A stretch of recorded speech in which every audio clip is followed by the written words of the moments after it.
The Power of Concentration by Theron Q. Dumont. Introductory. We all know that in order to accomplish a certain thing, we must concentrate. It is of the utmost value to learn how to concentrate. To make a success of anything, you must be able to concentrate your entire thought upon the idea you are working out.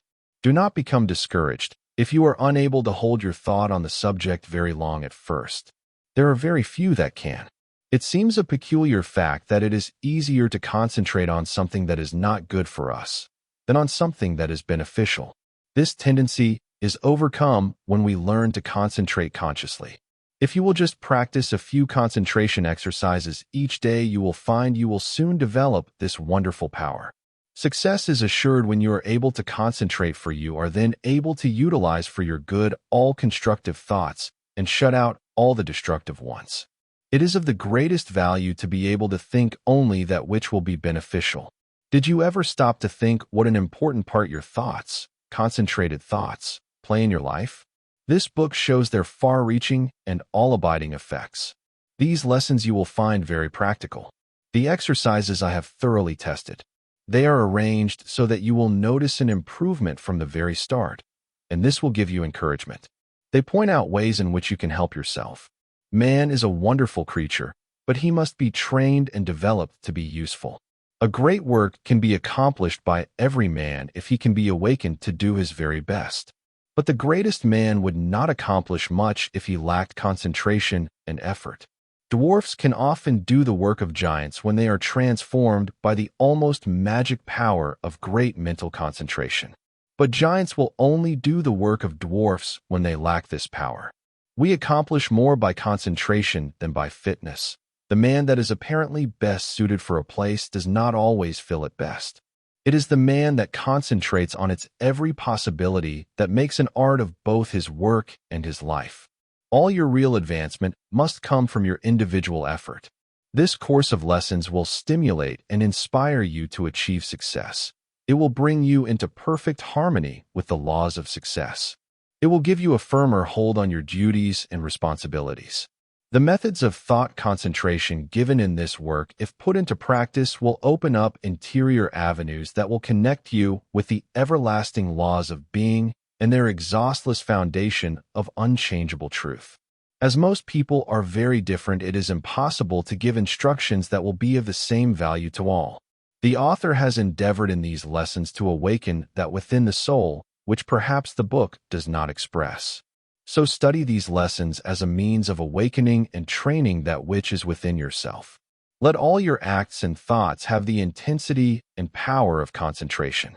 To really get the full benefit of these lessons, you should read a page, then close the book and thoughtfully recall its ideas. If you will do this, you will soon cultivate a concentrated mental habit, which will enable you to read with ordinary rapidity and remember all that you read. Lesson I. Concentration finds the way. Everyone has two natures. One wants us to advance, and the other wants to pull us back. The one that we cultivate and concentrate on decides what we are at the end. Both natures are trying to gain control. The will alone decides the issue. A man, by one supreme effort of the will, may change his whole career and almost accomplish miracles. You may be that man. You can be if you will to be, for will can find a way or make one. I could easily fill a book of cases where men plodding along in a matter-of-fact way were all at once aroused, and as if awakening from a slumber, they developed the possibilities within them, and from that time on were different persons. You alone can decide when the turning point will come. It is a matter of choice whether we allow our diviner self to control us, or whether we will be controlled by the brute within us. No man has to do anything he does not want to do. He is therefore the director of his life if he wills to be. What we are to do is the result of our training. We are like putty and can be completely controlled by our willpower. Habit is a matter of acquirement. You hear people say, he comes by this or that naturally, a chip off the old block, meaning that he is only doing what his parents did. This is quite often the case, but there is no reason for it, for a person can break a habit just the moment he masters the I will. A man may have been a good-for-nothing all his life up to this very minute, but from this time on he begins to amount to something. Even old men have suddenly changed and accomplished wonders. "I lost my opportunity," says one. That may be true, but by sheer force of will, we can find a way to bring us another opportunity. There is no truth in the saying that opportunity knocks at our door but once in a lifetime. The fact is, opportunity never seeks us. We must seek it. What usually turns out to be one man's opportunity was another man's loss. In this day, one man's brain is matched against another's. It is often the quickness of brain action that determines the result. One man thinks, "I will do it," but while he procrastinates, the other goes ahead and does the work. They both have the same opportunity. The one will complain of his lost chance, but it should teach him a lesson, and it will, if he is seeking the path that leads to success. Many persons read good books, but say they do not get much good out of them. They do not realize that all any book or any lesson course can do is to awaken them to their possibilities, to stimulate them to use their willpower. You may teach a person from now until doomsday, but that person will only know what he learns himself. You can lead him to the fountain, but you can't make him drink. One of the most beneficial practices I know of is that of looking for the good in everyone and everything, for there is good in all things. We encourage a person by seeing his good qualities, and we also help ourselves by looking for them. We gain their good wishes, a most valuable asset sometimes. We get back what we give out. The time comes when most all of us need encouragement, need buoying up. So form the habit of encouraging others, and you will find it a wonderful tonic for both those encouraged and yourself, for you will get back encouraging and uplifting thoughts. Life furnishes us the opportunity to improve. But whether we do it or not depends upon how near we live up to what is expected of us. The first of each month, a person should sit down and examine the progress he has made. If he has not come up to expectations, he should discover the reason, and by extra exertion measure up to what is demanded next time. Every time that we fall behind what we plan to do, we lose just so much, for that time is gone forever. We may find a reason for doing it, but most excuses are poor substitutes for action. Most things are possible. Ours may be a hard task, but the harder the task, the greater the reward. It is the difficult things that really develop us. Anything that requires only a small effort utilizes very few of our faculties and yields a scanty harvest of achievement. So do not shrink from a hard task, for to accomplish one of these will often bring us more good than a dozen lesser triumphs. I know that every man that is willing to pay the price can be a success. The price is not in money, but in effort. The first essential quality for success is the desire to do, to be something. The next thing is to learn how to do it, the next to carry it into execution. The man that is the best able to accomplish anything is the one with a broad mind. The man that has acquired knowledge, that may, it is true, be foreign to this particular case, but is, nevertheless, of some value in all cases. So the man that wants to be successful must be liberal. He must acquire all the knowledge that he can. He must be well posted not only in one branch of his business, but in every part of it. Such a man achieves success. The secret of success is to try always to improve yourself no matter where you are or what your position. Learn all you can.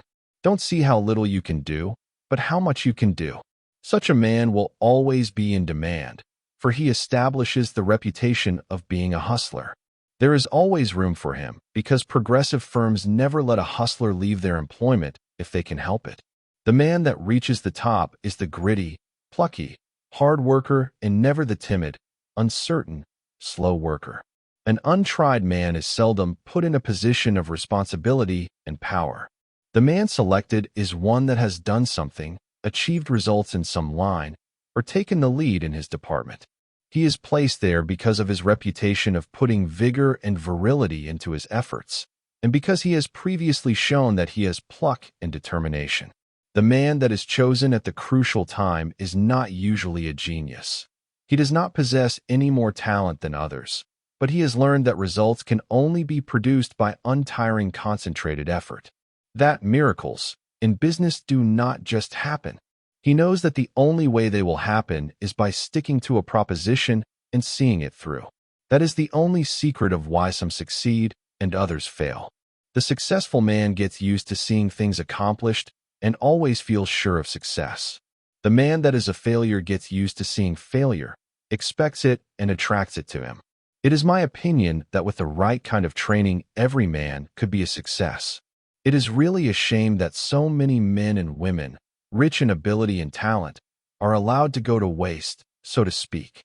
Someday, I hope to see a millionaire philanthropist start a school for the training of failures. I am sure he could not put his money to a better use. In a year's time, the science of practical psychology could do wonders for him. He could have agencies on the lookout for men that had lost their grip on themselves, that had through indisposition weakened their will, that through some sorrow or misfortune had become discouraged. At first, all they need is a little help to get them back on their feet, but usually they get a knock downwards instead. The result is that their latent powers never develop, and both they and the world are the losers. I trust that in the near future, someone will heed the opportunity of using some of his millions in arousing men that have begun to falter.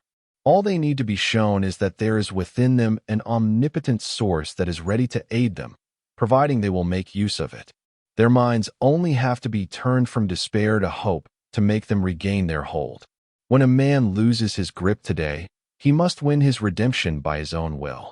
He will get little encouragement or advice of an inspiring nature. He must usually regain the right road alone. He must stop dissipating his energies and turn his attention to building a useful career. Today we must conquer our weakening tendencies alone. Don't expect anyone to help you. Just take one big brace, make firm resolutions, and resolve to conquer your weaknesses and vices. Really, none can do this for you. They can encourage you, that is all. I can think of nothing but lack of health that should interfere with one becoming successful. There is no other handicap that you should not be able to overcome. To overcome a handicap, all that it is necessary to do is to use more determination and grit and will. The man with grit and will may be poor today and wealthy in a few years. Willpower is a better asset than money. Will carry you over chasms of failure if you but give it the chance. The men that have risen to the highest positions have usually had to gain their victories against big odds. Think of the hardships many of our inventors have gone through before they became a success. Usually they have been very much misunderstood by relatives and friends. Very often they did not have the bare necessities of life.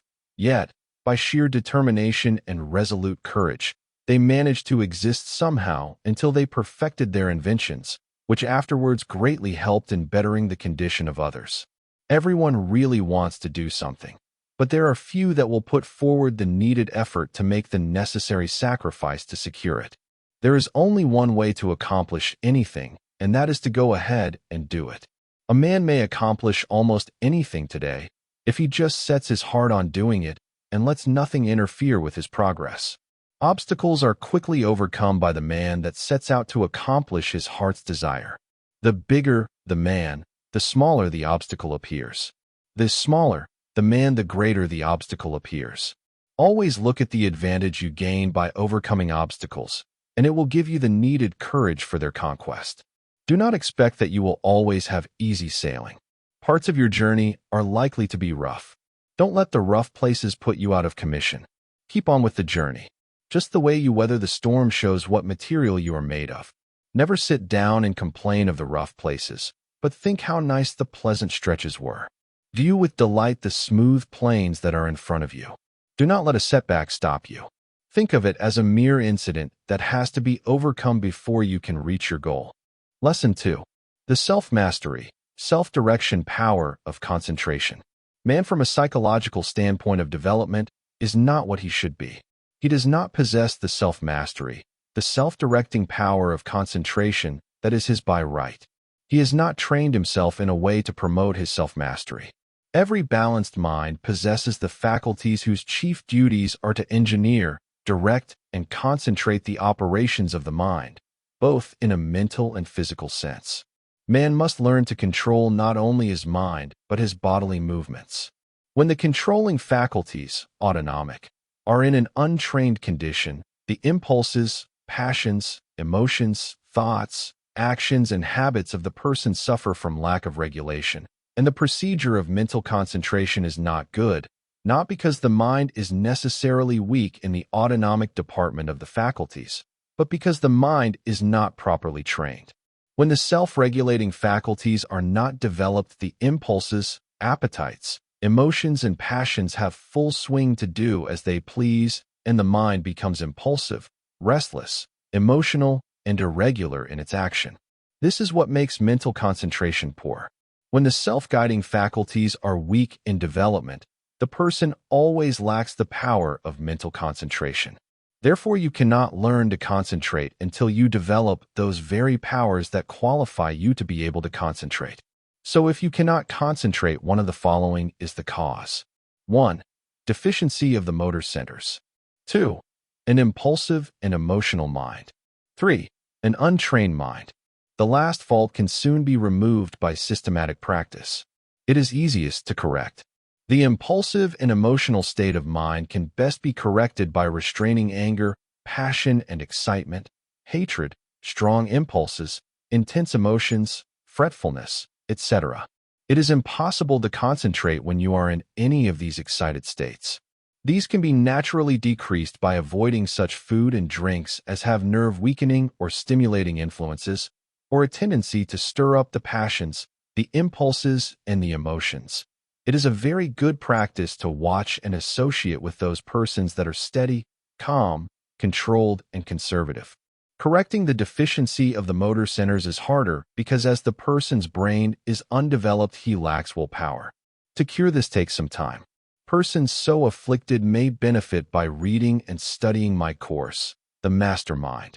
Many have the idea that when they get into a negative state, they are concentrating, but this is not so. They may be meditating, though not concentrating. Those that are in a negative state a good deal of the time cannot, as a rule, concentrate very well.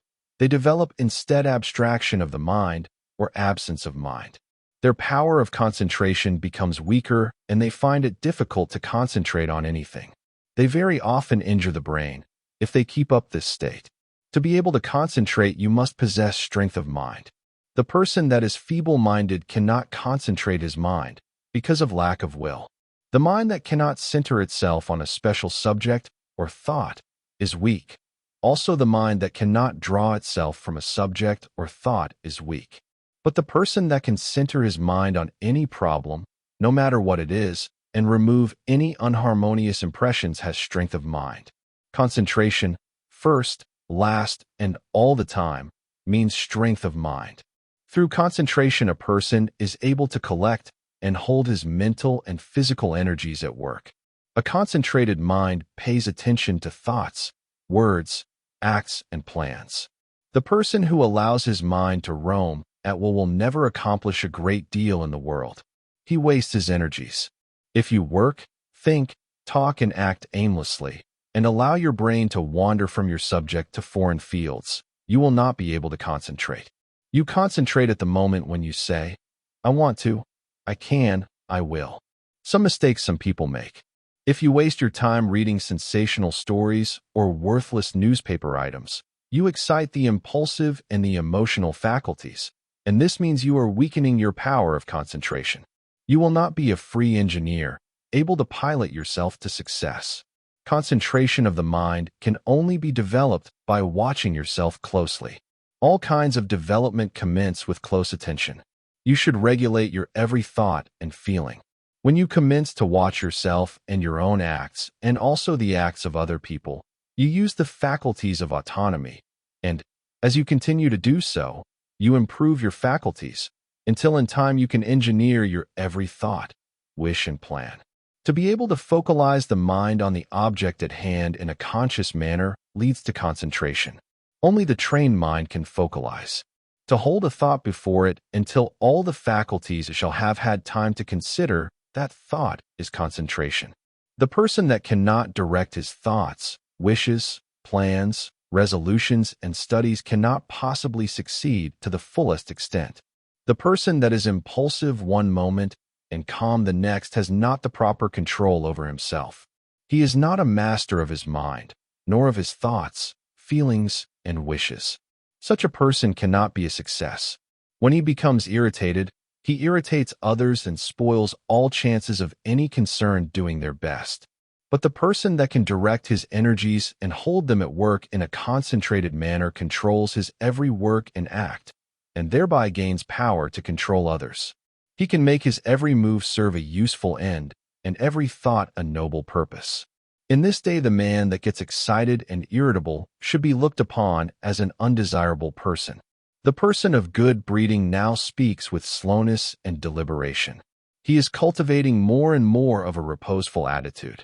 He is consciously attentive and holds his mind to one thing at a time. He shuts out everything else. When you are talking to anyone, give him your soul and undivided attention. Do not let your attention wander or be diverted. Give no heed to anything else, but make your will and intellect act in unison. Start out in the morning and see how self-poised you can remain all day. At times, take an inventory of your actions during the day and see if you have kept your determination. If not, see that you do tomorrow. The more self-poised you are, the better will your concentration be. Never be in too much of a hurry. And remember, the more you improve your concentration, the greater are your possibilities. Concentration means success because you are better able to govern yourself and centralize your mind. You become more in earnest in what you do, and this almost invariably improves your chances for success. When you are talking to a person, have your own plans in mind. Concentrate your strength upon the purpose you are talking about. Watch his every move, but keep your own plans before you. Unless you do, you will waste your energy and not accomplish as much as you should. I want you to watch the next person you see that has the reputation of being a strong character, a man of force. Watch and see what a perfect control he has over his body. Then I want you to watch just an ordinary person. Notice how he moves his eyes, arms, fingers. Notice the useless expenditure of energy. These movements all break down the vital cells and lessen the person's power in vital and nerve directions. It is just as important for you to conserve your nervous forces as it is the vital forces. As an example, we see an engine going along the track very smoothly. Someone opens all the valves and the train stops. It is the same with you.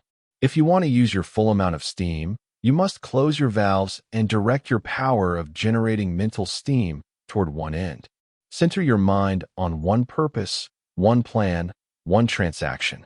There is nothing that uses up nerve force so quickly as excitement. This is why an irritable person is never magnetic. He is never admired or loved. He does not develop those finer qualities that a real gentleman possesses. Anger, sarcasm, and excitement weaken a person in this direction. The person that allows himself to get excited will become nervous in time because he uses up his nerve forces and his vital energies. The person that cannot control himself and keep from becoming excited cannot concentrate. When the mind can properly concentrate, all the energy of every microscopic cell is directed into one channel, and then there is a powerful personal influence generated. Everyone possesses many millions of little trembling cells, and each one of these has a center where life and energy are stored up and generated. If this energy is not wasted but conserved and controlled, this person is influential, but when it is the opposite, he is not influential or successful. Just as it is impossible for a steam engine to run with all its valves open, so is it impossible for you to waste your energy and run at your top speed. Each neuron in the gray layers of the brain is a psychic center of thought and action. Each one is pulsating an intelligent force of some kind. And when this force, your thoughts and motions, are kept in check by a conservative, systematic, and concentrated mind, the result will be magnetism, vitality, and health. The muscles, bones, ligaments, feet, hands, and nerves, etc., are agents for carrying out the mandates of the mind. The sole purpose of the volitional faculties is to move the physical mechanism as the energy travels along the wires of nerves and muscles. Just for that reason, if you throw a voluntary control over these messages, impulses, thoughts, emotions, physical movements, and over these physical instruments, you develop your faculties of self-mastery, and to the extent you succeed here in proportion will you develop the power of concentration. Any exercise or work that excites the mind, stimulates the senses, calls the emotions and appetites into action, confuses, terrifies, or emotionalizes, weakens the power of concentration. This is why all kind of excitement is bad. This is the reason why persons who drink strong drinks, who allow themselves to get into fits of temper, who fight, who eat stimulating food, who sing and dance, and thus develop their emotions, who are sudden, vehement, and emotional, lack the power to concentrate. But those whose actions are slower and directed by their intelligence develop concentration. Sometimes dogmatic, willful, excitable persons can concentrate, but it is spasmodic, erratic concentration instead of controlled and uniform concentration. Their energy works by spells. Sometimes they have plenty, other times very little. It is easily excited, easily wasted. The best way to understand it is to compare it with the discharge of a gun. If the gun goes off when you want it to, it accomplishes the purpose. But if it goes off before you are ready for it, you will not only waste ammunition, but it is also likely to do some damage. That is just what most persons do. They allow their energy to explode, thus not only wasting it, but endangering others. They waste their power, their magnetism, and so injure their chance of success. Such persons are never well liked and never will be until they gain control over themselves. It will be necessary for them to practice many different kinds of concentration exercises and to keep them up for some time. They must completely overcome their sudden, erratic thoughts and regulate their emotions and movements. They must from morning to night train the mind to be steady and direct and keep the energies at work. The lower area of the brain is the storehouse of the energy. Most all persons have all the dynamic energy they need if they would concentrate it. They have the machine, but they must also have the engineer, or they will not go very far. The engineer is the self-regulating, directing power. The person that does not develop his engineering qualities will not accomplish much in life. The good engineer controls his every act. All work assists in development. By what you do, you either advance or degenerate. This is a good idea to keep always in mind. When you are uncertain whether you should do something or not, just think whether by doing it you will grow or deteriorate, and act accordingly. I am a firm believer in work when you work and play when you play. When you give yourself up to pleasure, you can develop concentration by thinking of nothing else but pleasure. When your mind dwells on love, think of nothing but this, and you will find you can develop a more intense love than you ever had before. When you concentrate your mind on the you, or real self, and its wonderful possibilities, you develop concentration and a higher opinion of yourself. By doing this systematically, you develop much power, because you cannot be systematic without concentrating on what you are doing. When you walk out into the country and inhale the fresh air, studying vegetation, trees, etc., you are concentrating. When you see that you are at your place of business at a certain time, each morning you are developing steadiness of habit and becoming systematic. If you form the habit of being on time one morning, a little late the next, and still later the following one, you are not developing concentration. But whenever you fix your mind on a certain thought and hold your mind on it at successive intervals, you develop concentration. If you hold your mind on some chosen object, you centralize your attention, just like the lens of the camera centralizes on a certain landscape. Therefore, always hold your mind on what you are doing, no matter what it is. Keep a careful watch over yourself, for unless you do, your improvement will be very slow. Practice inhaling long, deep breaths, not simply for the improvement of health, although that is no small matter, but also for the purpose of developing more power, more love, more life. All work assists in development. You may think it foolish to try to develop concentration by taking muscular exercises, but you must not forget that the mind is associated with muscle and nerve. When you steady your nerves and muscles, you steady your mind. But let your nerves get out of order, and your mind will become erratic, and you will not possess the power of direction, which, in other words, is concentration.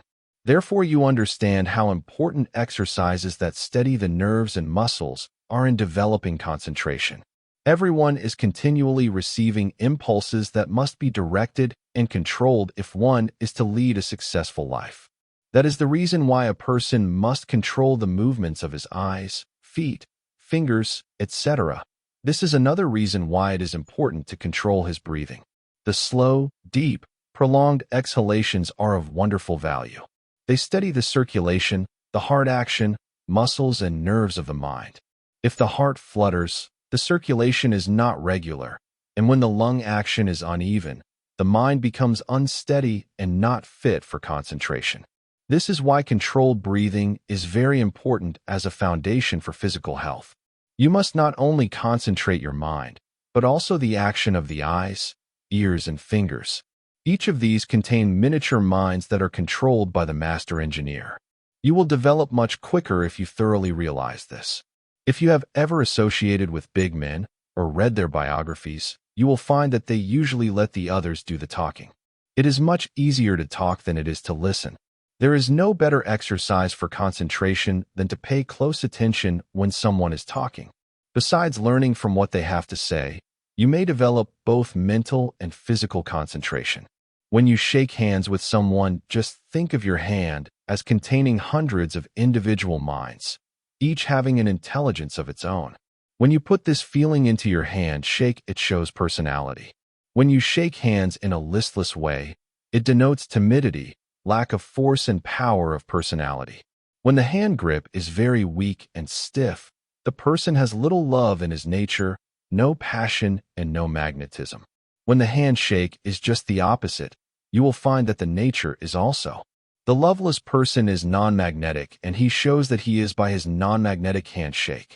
When two developed souls shake hands, their clasps are never light. There is a thrill that goes through both when the two currents meet. Love arouses the opposite currents of the positive and negative natures. When there is no love, life loses its charm. The hand quickly shows when love is being aroused. This is why you should study the art of handshaking and develop your social affections. A person that loves his kind reflects love, but a person that hates reflects hate. The person with a bad nature, a hateful disposition, evil thoughts, and feeling is erratic, freakish, and fitful. When you allow yourself to become irritable, watch how you breathe, and you will learn a valuable lesson. Watch how you breathe when you are happy. Watch your breathing when you harbor hate. Watch how you breathe when you feel in love with the whole world and noble emotions thrill you. When filled with good thoughts, you breathe a plentiful supply of oxygen into your lungs, and love fills your soul. Love develops a person physically, mentally, and socially. Breathe deeply when you are happy, and you will gain life and strength. You will steady your mind, and you will develop your power of concentration and become magnetic and powerful. If you want to get more out of life, you must think more of love. Unless you have real affection for something, you have no sentiment, no sweetness, no magnetism. So arouse your love affections by your will and enter into a fuller life. The hand of love always magnetizes, but it must be steady and controlled. Love can be concentrated in your handshake, and this is one of the best ways to influence another. The next time you feel yourself becoming irritable, use your will and be patient. This is a very good exercise in self-control. It will help you to keep patient if you will breathe slowly and deeply. If you find you are commencing to speak fast, just control yourself and speak slowly and clearly. Keep from either raising or lowering your voice and concentrate on the fact that you are determined to keep your poise, and you will improve your power of concentration. When you meet people of some consequence, assume a reposeful attitude before them. Do this at all times. Watch both them and yourself. Static exercises develop the motor faculties and increase the power of concentration. If you feel yourself getting irritable, nervous, or weak, stand squarely on your feet with your chest up and inhale deeply, and you will see that your irritability will disappear and a silent calm will pass over you. If you are in the habit of associating with nervous, irritable people, quit it until you grow strong in the power of concentration, because irritable, angry, fretful, dogmatic, and disagreeable people will weaken what powers of resistance you have. Any exercises that give you better control of the ears, fingers, eyes, feet, help you to steady your mind. When your eye is steady, your mind is steady. One of the best ways to study a person is to watch his physical movements. For, when we study his actions, we are studying his mind. Because actions are the expressions of the mind. As the mind is, so is the action.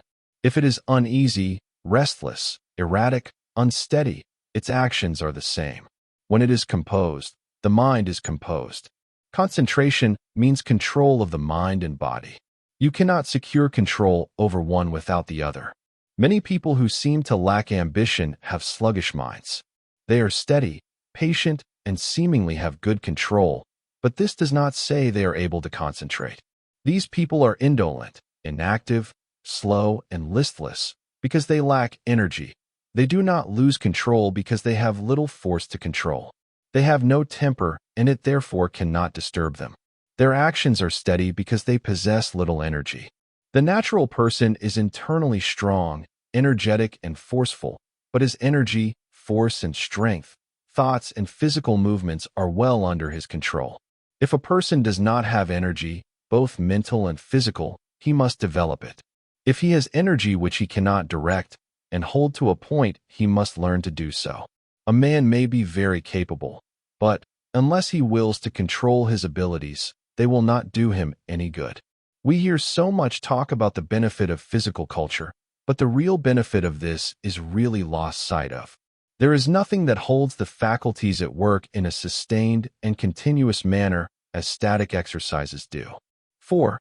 As stated before, when you learn to control the body, you are gaining control over the mind. Lesson 3. How to gain what you want through concentration. The ignorant person may say, how can you get anything by merely wanting it? I say that through concentration you can get anything you want. Every desire can be gratified, but whether it is, will depend upon you concentrating to have that desire fulfilled. Merely wishing for something will not bring it. Wishing you had something shows a weakness and not a belief that you will really get it. So never merely wish, as we are not living in a fairy age. You use up just as much brain force in vain imaginings as you do when you think of something worthwhile. Be careful of your desires. Make a mental picture of what you want and set your will to this until it materializes. Never allow yourself to drift without helm or rudder. Know what you want to do and strive with all your might to do it, and you will succeed. Feel that you can accomplish anything you undertake. Many undertake to do things, but feel when they start they are going to fail, and usually they do. I will give an illustration. A man goes to a store for an article. The clerk says, I am sorry, we have not it. But the man that is determined to get that thing inquires if he doesn't know where he can get it. Again, receiving an unsatisfactory answer, the determined buyer consults the manager, and finally, he finds where the article can be bought. That is the whole secret of concentrating on getting what you want. And remember, your soul is a center of all power, and you can accomplish what you will to. I'll find a way or make one, is the spirit that wins. I know a man that is now head of a large bank. He started there as a messenger boy. His father had a button made for him with a P on it and put it on his coat. He said, son, that P is a reminder that someday you are to be the president of your bank. I want you to keep this thought in your mind. Every day, do something that will put you nearer your goal. Each night after supper, he would say, son, what did you do today? In this way, the thought was always kept in mind. He concentrated on becoming president of that bank, and he did. His father told him never to tell anyone what that P stood for. A good deal of fun was made of it by his associates, and they tried to find out what it stood for, but they never did until he was made president, and then he told the secret. Don't waste your mental powers and wishes. Don't dissipate your energies by trying to satisfy every whim. Concentrate on doing something really worthwhile. The man that sticks to something is not the man that fails. Power to him who power exerts. Emerson. Success today depends largely on concentrating on the interior law of force, for when you do this you awaken those thought powers or forces, which, when used in business, ensures permanent results. Until you are able to do this, you have not reached your limit in the use of your forces. This great universe is interwoven with myriads of forces. You make your own place, and whether it is important depends upon you. Through the indestructible and unconquerable law, you can in time accomplish all right things, and therefore do not be afraid to undertake whatever you really desire to accomplish and are willing to pay for an effort. Anything that is right is possible. That which is necessary will inevitably take place. If something is right, it is your duty to do it, though the whole world thinks it to be wrong. God and one are always a majority. Or in plain words, that omnipotent interior law which is God, and the organism that represents you is able to conquer the whole world if your cause is absolutely just. Don't say, "I wish I was a great man." You can do anything that is proper and you want to do. Just say, "You can. You will. You must." Just realize this, and the rest is easy. You have the latent faculties and forces to subdue anything that tries to interfere with your plans. Let the troubles and responsibilities of life come thick and fast. I am ready for them. My soul is unconquerable. I represent the infinite law of force, or of all power. This God within is my all-sufficient strength and ever-present help in time of trouble. The more difficulties, the greater its triumphs through me. The harder my trials, the faster I go in the development of my inherent strength. Let all else fail me. This interior reliance is all-sufficient. The right must prevail. I demand wisdom and power to know and follow the right. My higher self is all-wise. I now draw nearer to it. Lesson 4. Concentration, the silent force that produces results in all business. I want you first to realize how powerful thought is. A thought of fear has turned a person's hair gray in a night. A prisoner condemned to die was told that if he would consent to an experiment and live through it, he would be freed. He consented. They wanted to see how much blood a person could lose and still live. They arranged that blood would apparently drop from a cut made in his leg. The cut made was very slight, from which practically no blood escaped. The room was darkened, and the prisoner thought the dropping he heard was really coming from his leg. The next morning he was dead through mental fear. The two above illustrations will give you a little idea of the power of thought. To thoroughly realize the power of thought is worth a great deal to you. Through concentrated thought power, you can make yourself whatever you please. By thought, you can greatly increase your efficiency and strength. You are surrounded by all kinds of thoughts, some good, others bad, and you are sure to absorb some of the latter if you do not build up a positive mental attitude. If you will study the needless moods of anxiety, worry, despondency, discouragement, and others that are the result of uncontrolled thoughts, you will realize how important the control of your thoughts are. Your thoughts make you what you are. When I walk along the street and study the different people's faces, I can tell how they spent their lives.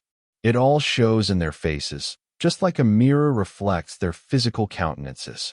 In looking in those faces, I cannot help thinking how most of the people you see have wasted their lives. The understanding of the power of thought will awaken possibilities within you that you never dreamed of. Never forget that your thoughts are making your environment, your friends, and as your thoughts change, these will also. Is this not a practical lesson to learn? Good thoughts are constructive. Evil thoughts are destructive. The desire to do right carries with it a great power. I want you to thoroughly realize the importance of your thoughts and how to make them valuable, to understand that your thoughts come to you over invisible wires and influence you. If your thoughts are of a high nature, you become connected with people of the same mental caliber and you are able to help yourself. If your thoughts are tricky, you will bring tricky people to deal with you, who will try to cheat you. If your thoughts are right kind, you will inspire confidence in those with whom you are dealing.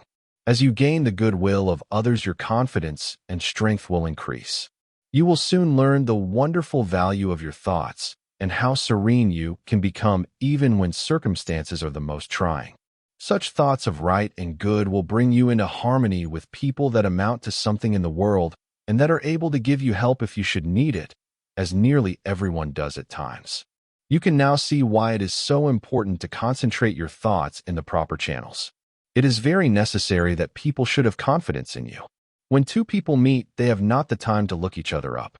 They accept each other according to instinct, which can usually be relied on. You meet a person and his attitude creates a suspicion in you. The chances are you cannot tell why, but something tells you, have no dealings with him, for if you do, you will be sorry. Thoughts produce actions. Therefore, be careful of your thoughts. Your life will be molded by the thoughts you have. A spiritual power is always available to your thought, and when you are worthy, you can attract all the good things without a great effort on your part.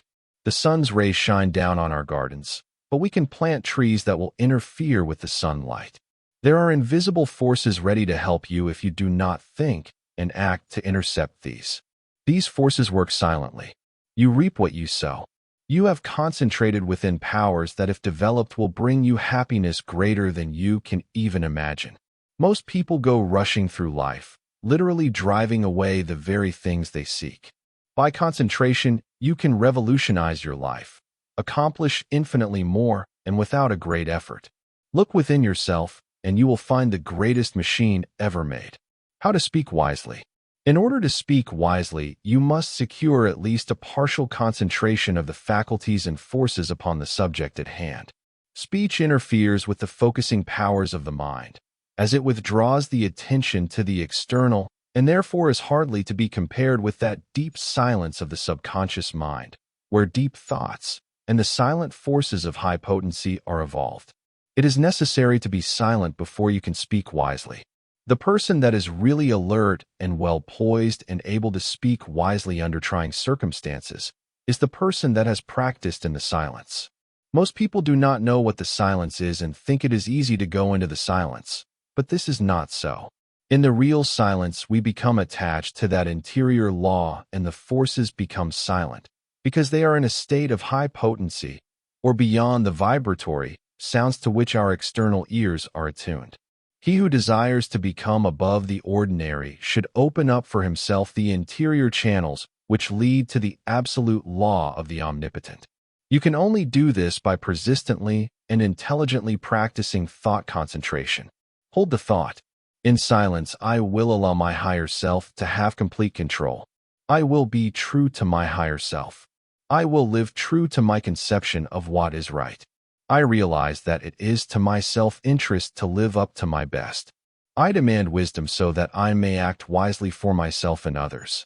In the next chapter, 1 will tell you of the mysterious law which links all humanity together by the powers of cooperative thought and chooses for us companionship and friends. Lesson V. How concentrated thought links all humanity together. It is within your power to gratify your every wish. Success is the result of the way you think.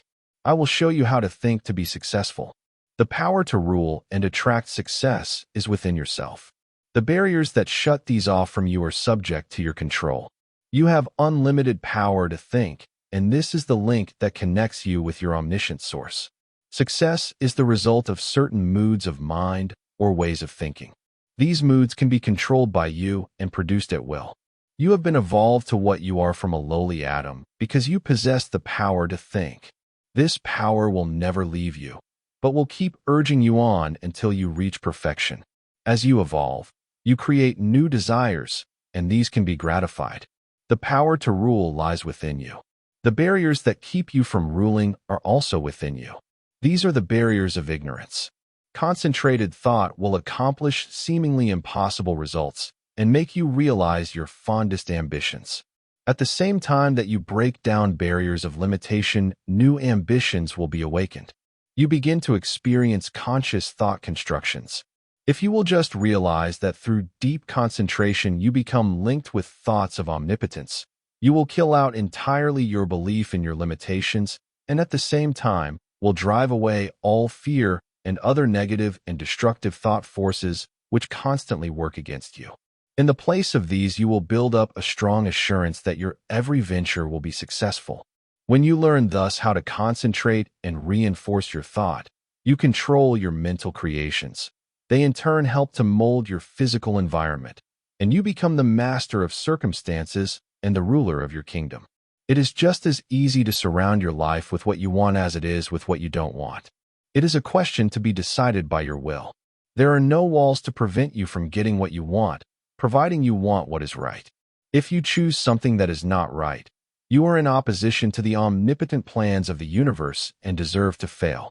But if you will base your desires on justice and goodwill, you avail yourself of the helpful powers of universal currents, and instead of having a handicap to work against, can depend upon ultimate success, though the outward appearances may not at first be bright. Never stop to think of temporary appearances, but maintain an unfaltering belief in your ultimate success. Make your plans carefully and see that they are not contrary to the tides of universal justice. The main thing for you to remember is to keep at bay the destructive and opposing forces of fear and anger and their satellites. There is no power so great as the belief which comes from the knowledge that your thought is in harmony with the divine laws of thought and the sincere conviction that your cause is right. You may be able seemingly to accomplish results for a time, even if your cause is unjust, but the results will be temporary, and, in time, you will have to tear down your thought edifice and build on the true foundation of right. Plans that are not built on truth produce discordant vibrations and are therefore self-destructive. Never try to build until you can build right. It is a waste of time to do anything else. You may temporarily put aside your desire to do right, but its true vibrations will interfere with your unjust plans until you are forced back into righteous paths of power. All just causes succeed in time, though temporarily they may fail. So if you should face the time when everything seems against you, quiet your fears, drive away all destructive thoughts, and uphold the dignity of your moral and spiritual life. Where there is a will, there is a way. The reason this is so is that the will can make a way if given the chance to secure the assistance of aiding forces. The more it is developed, the higher the way to which it will lead.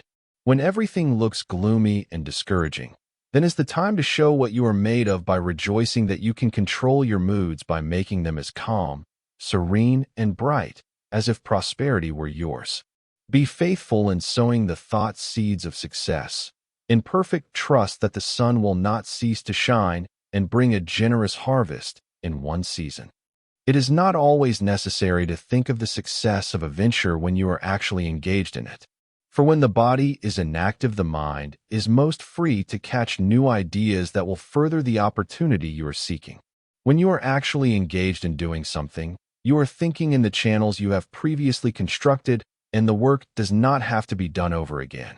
When you are in a negative mood, the intuitions are more active, for you are not then controlling your thoughts by the will. Everything we do should have the approval of the intuition. When you are in a negative mood, you attract thoughts of similar nature through the law of affinity. That is why it is so important to form thoughts of a success nature to attract similar ones. If you have never made a study of this subject, you may think this is all foolishness, but it is a fact that there are thought currents that unerringly bring thoughts of a similar nature. Many persons who think of failure actually attract failure by their worries, their anxieties, their overactivity. These thoughts are bound to bring failure. When you once learn the laws of thought and think of nothing but good, truth, success, you will make more progress with less effort than you ever made before. There are forces that can aid the mind that are hardly dreamed of by the average person. When you learn to believe more in the value of thought and its laws, you will be led aright and your business gains will multiply. The following method may assist you in gaining better thought control. If you are unable to control your fears, just say to your faulty determination, "Do not falter or be afraid, for I am not really alone. I am surrounded by invisible forces that will assist me to remove the unfavorable appearances." Soon you will have more courage. The only difference between the fearless man and the fearful one is in his will, his hope. So if you lack success, believe in it, hope for it, claim it. You can use the same method to brace up your thoughts of desire, aspiration, imagination, expectation, ambition, understanding, trust, and assurance. If you get anxious, angry, discouraged, undecided, or worried, it is because you are not receiving the cooperation of the higher powers of your mind. By your will, you can so organize the powers of the mind that your moods change only as you want them to instead of as circumstances affect you. I was recently asked if I advised concentrating on what you eat or what you see while walking. My reply was that no matter what you may be doing, when in practice, think of nothing else but that act at the time. The idea is to be able to control your unimportant acts. Otherwise, you set up a habit that it will be hard to overcome because your faculties have not been in the habit of concentrating. Your faculties cannot be disorganized one minute and organized the next. If you allow the mind to wander while you are doing small things, it will be likely to get into mischief and make it hard to concentrate on the important act when it comes. The man that is able to concentrate is the happy, busy man. Time does not drag with him. He always has plenty to do. He does not have time to think over past mistakes, which would make him unhappy. If despite our discouragement and failures, we claim our great heritage, life and truth and force, like an electric current, will permeate our lives until we enter into our birthright in eternity. The will does not act with clearness, decision, and promptness unless it is trained to do so. There are comparatively few that really know what they are doing every minute of the day. This is because they do not observe with sufficient orderliness and accuracy to know what they are doing. It is not difficult to know what you are doing all the time. If you will just practice concentration and with a reposeful deliberation, and train yourself to think clearly, promptly, and decisively. If you allow yourself to worry or hurry in what you are doing, this will not be clearly photographed upon the sensitized plate of the subjective mind, and you therefore will not be really conscious of your actions. So practice accuracy and concentration of thought, and also absolute truthfulness, and you will soon be able to concentrate. Lesson 6. The training of the will to do. The will to do is the greatest power in the world that is concerned with human accomplishment, and no one can in advance determine its limits. The things that we do now would have been a few ages ago impossibilities. Today the safe maxim is, all things are possible. The will to do is a force that is strictly practical, yet it is difficult to explain just what it is. It can be compared to electricity because we know it only through its cause and effects. It is a power we can direct, and to just the extent we direct it do we determine our future. Every time you accomplish any definite act, consciously or unconsciously, you use the principle of the will. You can will to do anything whether it is right or wrong, and therefore the way you use your will makes a big difference in your life. Every person possesses some will to do. It is the inner energy which controls all conscious acts. What you will to do directs your life forces. All habits, good or bad, are the result of what you will to do. You improve or lower your condition in life by what you will to do. Your will has a connection with all avenues of knowledge, all activities, all accomplishment. You probably know of cases where people have shown wonderful strength under some excitement, similar to the following. The house of a farmer's wife caught on fire. No one was around to help her move anything. She was a frail woman, and ordinarily was considered weak. On this occasion, she removed things from the house that it later took 3 men to handle. It was the will to do that she used to accomplish her task. Genius is but a will to do little things with infinite pains. Little things well done open the door of opportunity for bigger things.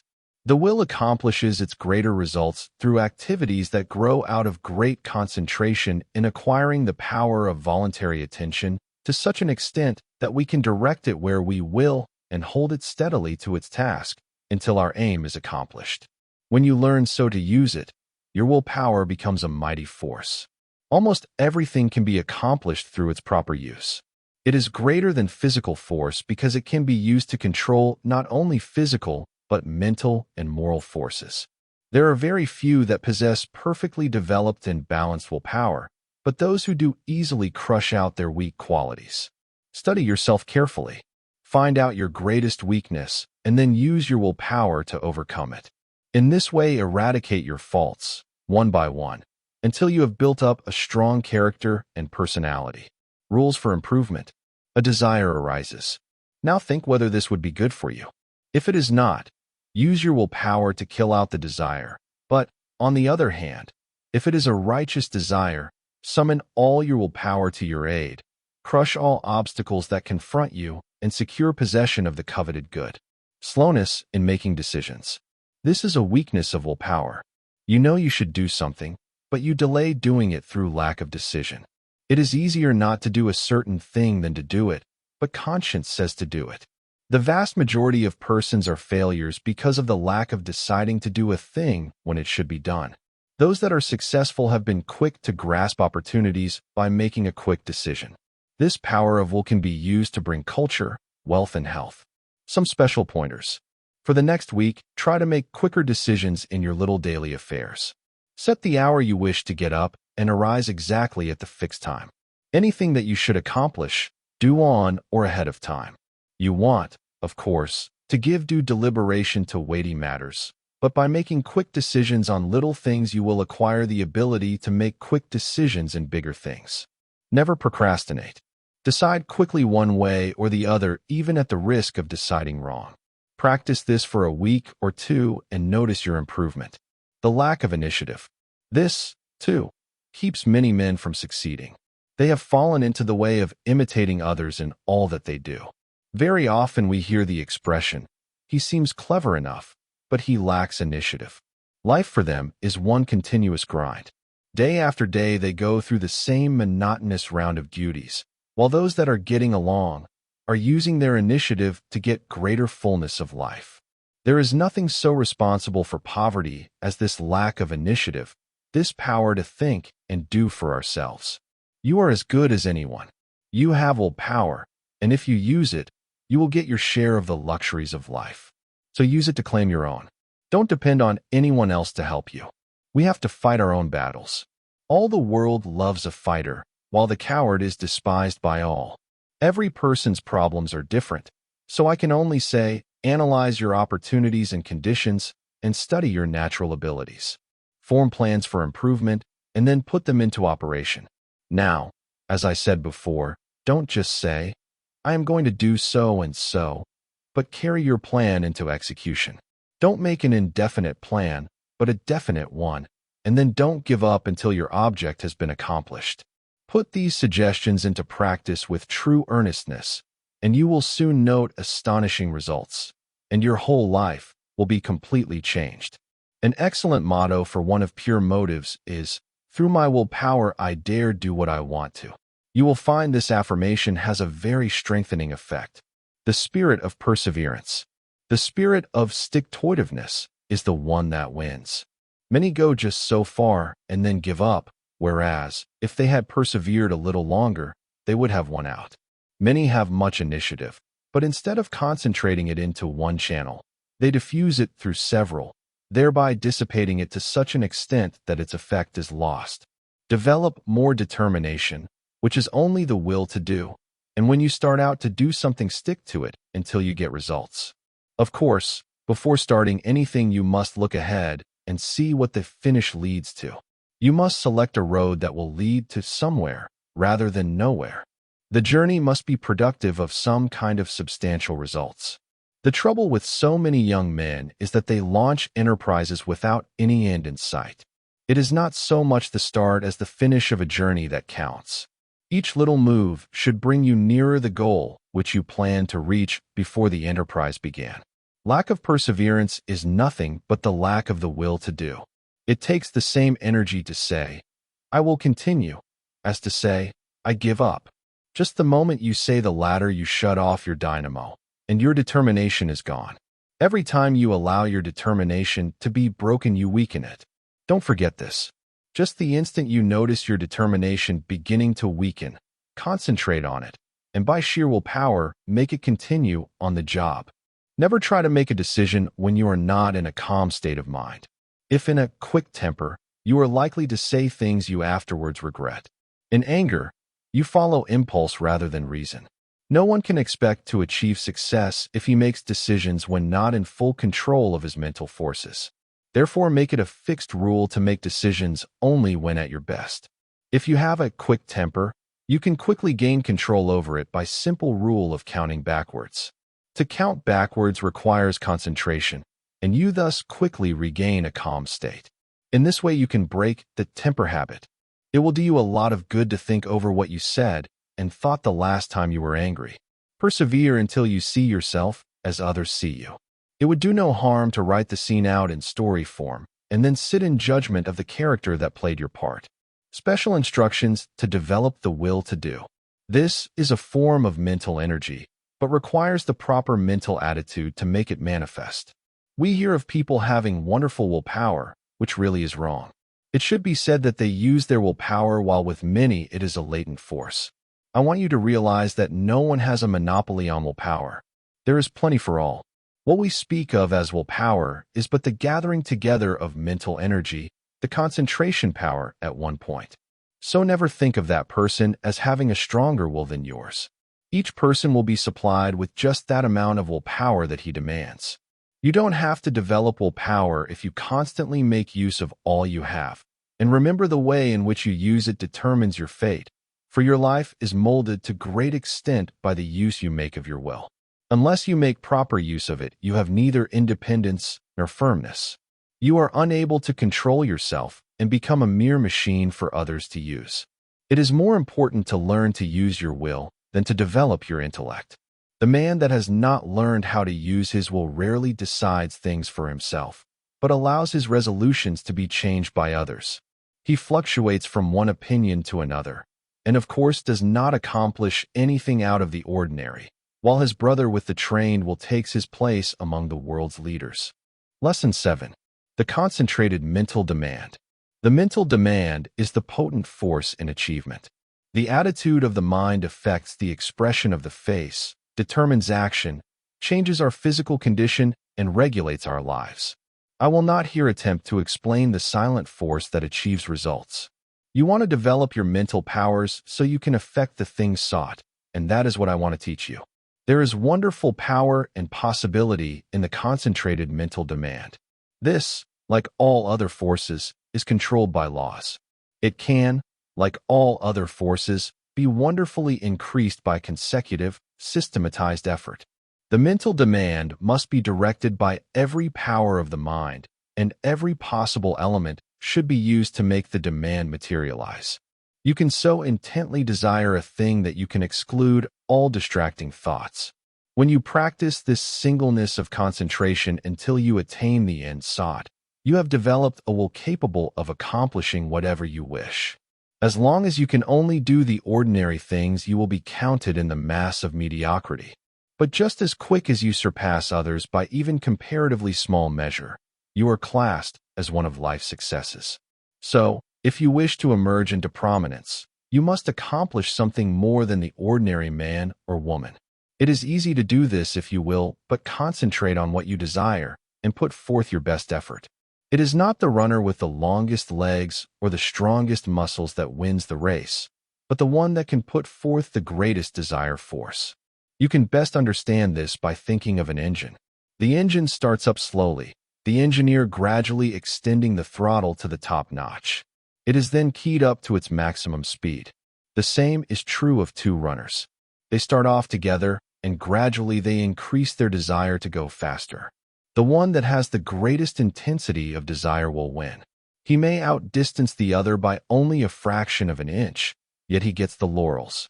The men that are looked upon as the world's successes have not always been men of great physical power, nor at the start did they seem very well adapted to the conditions which encompassed them. In the beginning they were not considered men of superior genius, but they won their success by their resolution to achieve results in their undertakings by permitting no setback to dishearten them, no difficulties to daunt them. Nothing could turn them or influence them against their determination. They never lost sight of their goal. In all of us there is this silent force of wonderful power. If developed, it can overcome conditions that would seem insurmountable. It is constantly urging us on to greater achievement.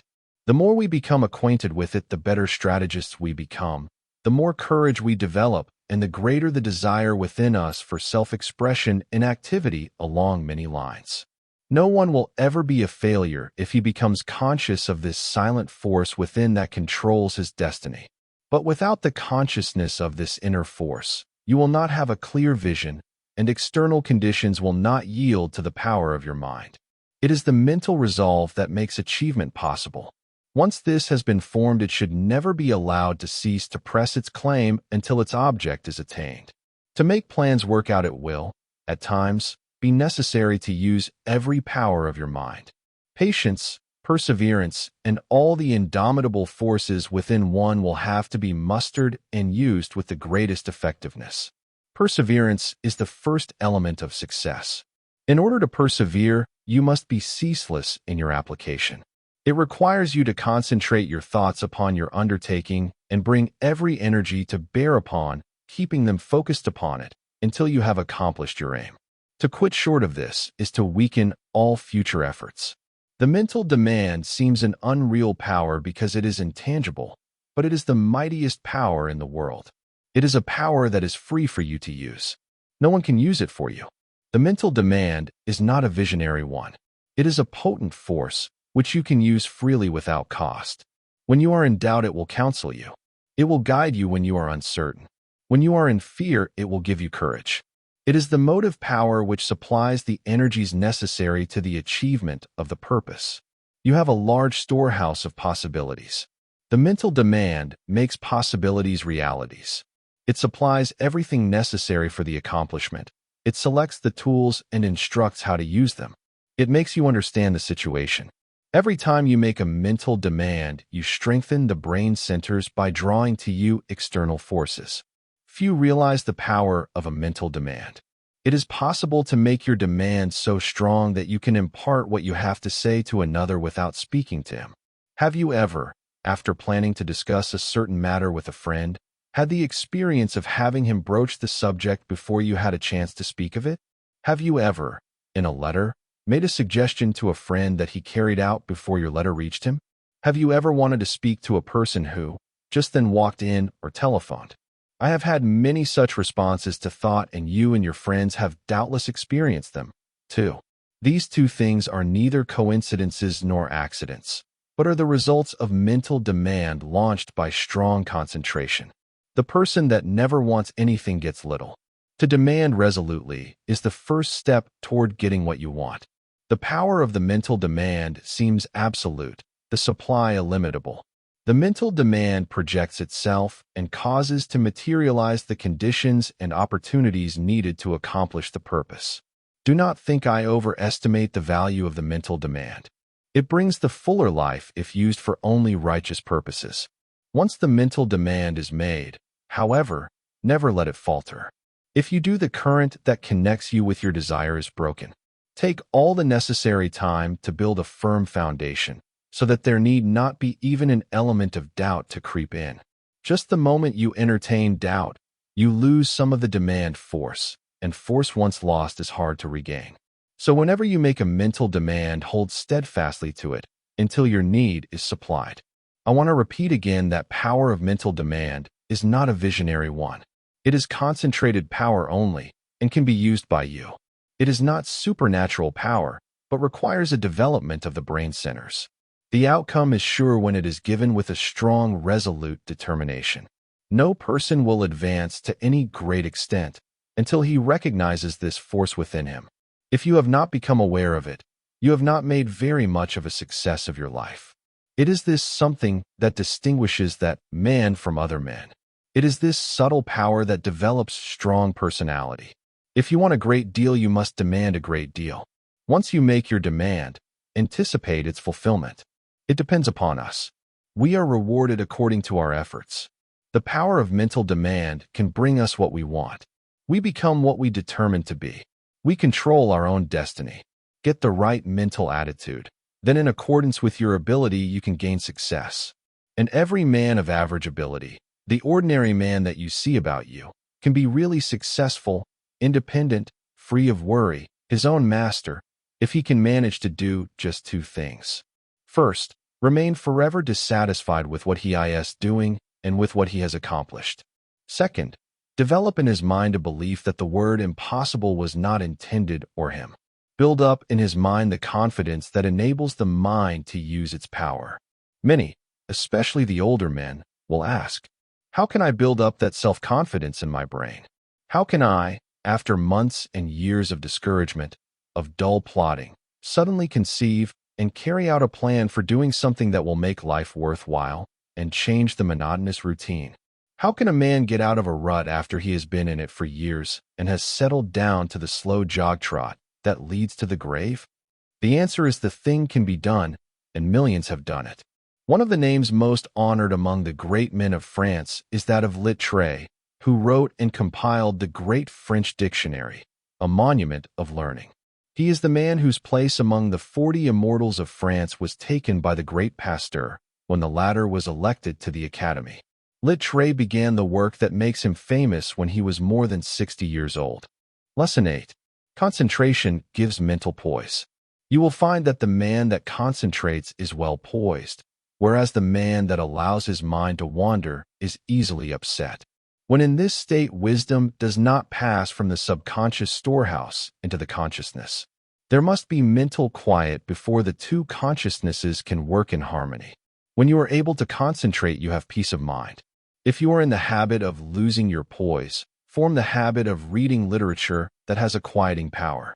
Just the second you feel your poise slipping, say, "Peace," and then hold this thought in mind, and you will never lose your self-control.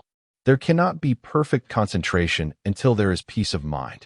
So keep thinking peace, acting peace, until you are at peace with all the world. For when once you have reached this state, there will be no trouble to concentrate on anything you wish. When you have peace of mind, you are not timid or anxious or fearful or rigid, and you will not allow any disturbing thought to influence you.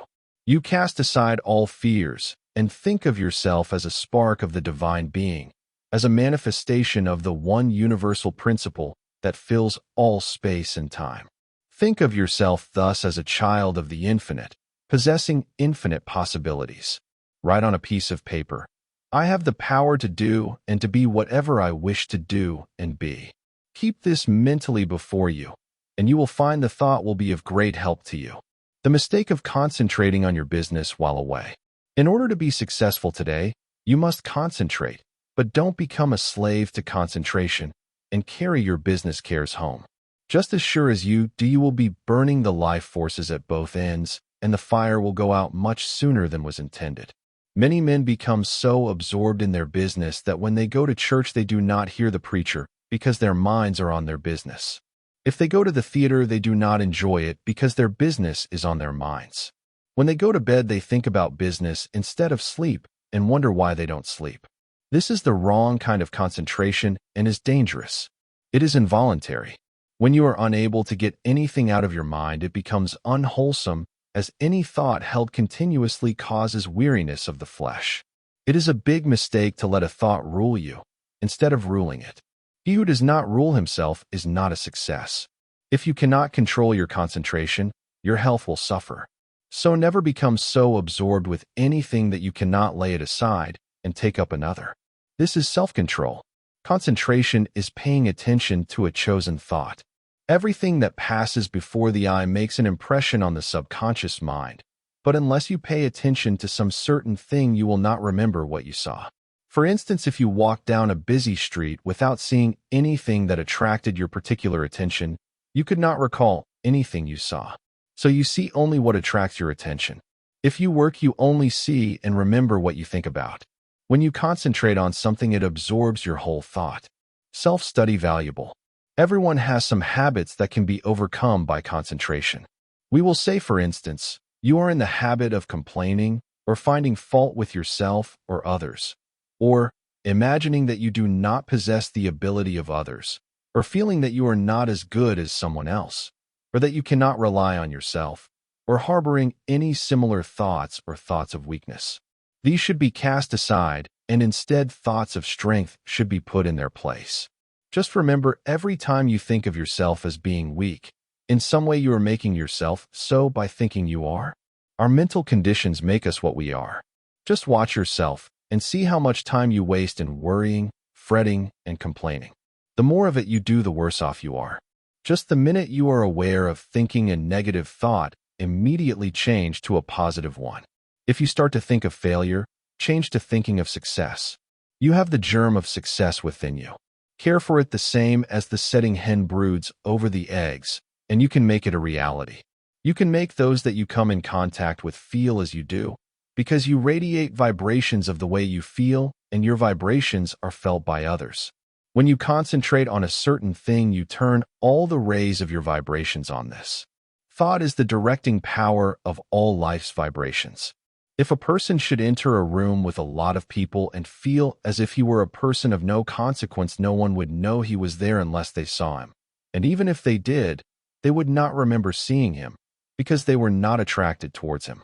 But let him enter the room feeling that he was magnetic and concentrating on this thought, others would feel his vibration. So remember, the way you feel, you can make others feel. This is the law. Make yourself a concentrated dynamo from which your thoughts vibrate to others. Then you are a power in the world. Cultivate the art of feeling, For as I said before, you can only make others feel what you feel. If you will study all of the great characters of history, you will find that they were enthusiastic. First, they were enthusiastic themselves, and then they could arouse others' enthusiasm. It is latent in everyone. It is a wonderful force when once aroused. All public men to be a success have to possess it. Cultivate it by concentration. Set aside some hour of the day, wherein to hold rapt converse with the soul. Meditate with sincere desire and contrite heart, and you will be able to accomplish that which you have meditated on. This is the keynote of success. Think, speak, and act just as you wish to be, and you will be that which you wish to be. You are just what you think you are, and not what you may appear to be. You may fool others, but not yourself. You may control your life and actions just as you can control your hands. If you want to raise your hand, you must first think of raising it. If you want to control your life, you must first control your thinking. Easy to do, is it not? Yes, it is, if you will but concentrate on what you think about. For he only can. That says he will. How can we secure concentration? To this question, the first and last answer must be by interest and strong motive. The stronger the motive, the greater the concentration. Eustace Miller, M.D. The successful lives are the concentrated lives. The utterly helpless multitude that sooner or later have to be cared for by charity are those that were never able to concentrate and who have become the victims of negative ideas. Train yourself so you will be able to centralize your thought and develop your brain power and increase your mental energy, or you can be a slacker, a drifter, a quitter, or a sleeper. It all depends on how you concentrate or centralize your thoughts. Your thinking then becomes a fixed power, and you do not waste time thinking about something that would not be good for you. You pick out the thoughts that will be the means of bringing you what you desire, and they become a material reality. Whatever we create in the thought world will someday materialize. That is the law.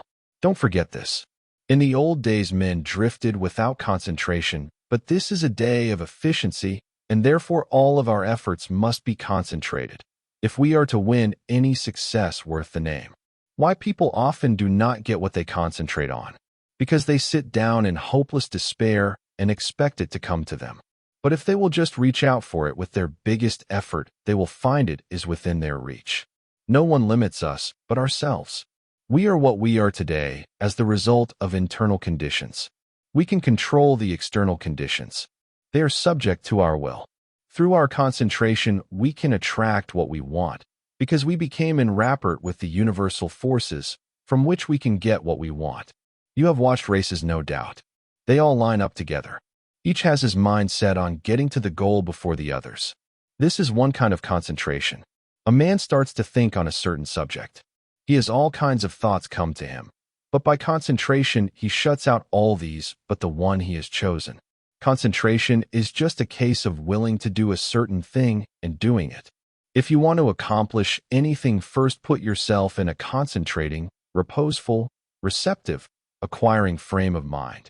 In tackling unfamiliar work, make haste slowly and deliberately, and then you will secure that interior activity, which is never possible when you are in a hurry or under a strain. When you think hard or try to hurry results too quickly, you generally shut off the interior flow of thoughts and ideas. You have often no doubt tried hard to think of something but could not, but just as soon as you stopped trying to think of it, it came to you. Lesson 9. Concentration can overcome bad habits. Habits make or break us to a far greater extent than we like to admit. Habit is both a powerful enemy and wonderful ally of concentration. You must learn to overcome habits which are injurious to concentration and to cultivate those which increase it. The large majority of people are controlled by their habits and are buffeted around by them like waves of the ocean tossing a piece of wood. They do things in a certain way because of the power of habit.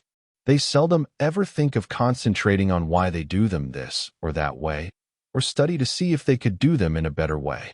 Now, my object in this chapter is to get you to concentrate on your habits so you can find out which are good and which are bad for you. You will find that by making a few needed changes, you can make even those that are not good for you of service. The good habits you can make much better. The first thing I want you to realize is that all habits are governed consciously or unconsciously by the will. Most of us are forming new habits all the time. Very often, if you repeat something several times in the same way, you will have formed the habit of doing it that way. But the oftener you repeat it, the stronger that habit grows, and the more deeply it becomes embedded in your nature. After a habit has been in force for a long time, it becomes almost a part of you, and is therefore hard to overcome.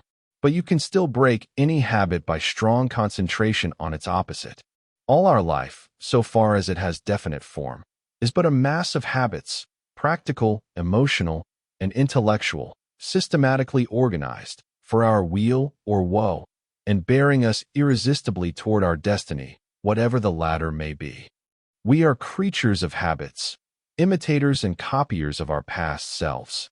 We are liable to be bent or curved, as we can bend a piece of paper, and each fold leaves a crease, which makes it easier to make the fold there the next time. The intellect and will are spiritual functions. Still they are immersed in matter, and to every movement of theirs corresponds a movement in the brain, that is, in their material correlative. This is why habits of thought and habits of willing can be formed. All physical impressions are the carrying out of the actions of the will and intellect. Our nervous systems are what they are today because of the way they have been exercised. As we grow older, most of us become more and more like automatic machines. The habits we have formed increase in strength. We work in our old characteristic way. Your associates learn to expect you to do things in a certain way. So you see that your habits make a great difference in your life, and as it is just about as easy to form good habits as it is bad, you should form only the former. No one but yourself is responsible for your habits. You are free to form the habits that you should, and if everyone could realize the importance of forming the right kind of habits, what a different world this would be. How much happier everyone would be. Then all instead of the few might win success. Habits are formed more quickly when we are young. But if we have already passed the youthful plastic period, the time to start to control our habits is right now, as we will never be any younger. You will find the following maxims worth remembering. First maxim: we must make our nervous system our ally instead of our enemy. Second maxim: in the acquisition of a new habit, as in the leaving off of an old one, we must take care to launch ourselves with as strong and decided an initiative as possible. The man that is in the habit of doing the right thing from boyhood has only good motives, so it is very important for you that you concentrate assiduously on the habits that reinforce good motives. Surround yourself with every aid you can. Don't play with fire by forming bad habits. Make a new beginning today. Study why you have been doing certain things. If they are not for your good, shun them henceforth. Don't give in to a single temptation, for every time you do, you strengthen the chain of bad habits. Every time you keep a resolution, you break the chain that enslaves you. Third maxim: never allow an exception to occur till the new habit is securely rooted in your life. Here is the idea: you never want to give in until the new habit is fixed, else you undo all that has been accomplished by previous efforts. There are two opposing inclinations. One wants to be firm, and the other wants to give in. By your will you can become firm, through repetition. Fortify your will to be able to cope with any and all opposition. Fourth maxim: seize the very first possible opportunity to act on every resolution you make, and on every emotional prompting you may experience in the direction of the habits you aspire to gain. To make a resolve and not to keep it is of little value. So by all means keep every resolution you make, for you not only profit by the resolution, but it furnishes you with an exercise that causes the brain cells and physiological correlatives to form the habit of adjusting themselves to carry out resolutions. A tendency to act becomes effectively ingrained in us in proportion to the uninterrupted frequency with which the actions actually occur, and the brain grows to their use. When a resolve or a fine glow of feeling is allowed to evaporate without bearing fruit, it is worse than a chance lost. If you keep your resolutions, you form a most valuable habit. If you break them, you form a most dangerous one. So concentrate on keeping them, whether important or unimportant, and remember it is just as important for this purpose to keep the unimportant, for by so doing you are forming the habit. Fifth maxim: keep the faculty of effort alive in you by a little gratuitous exercise every day. The more we exercise the will, the better we can control our habits. Every few days do something for no other reason than its difficulty, so that when the hour of dire need draws nigh, it may find you not unnerved or untrained to stand the test. Asceticism of this sort is like the insurance which a man pays on his house and goods.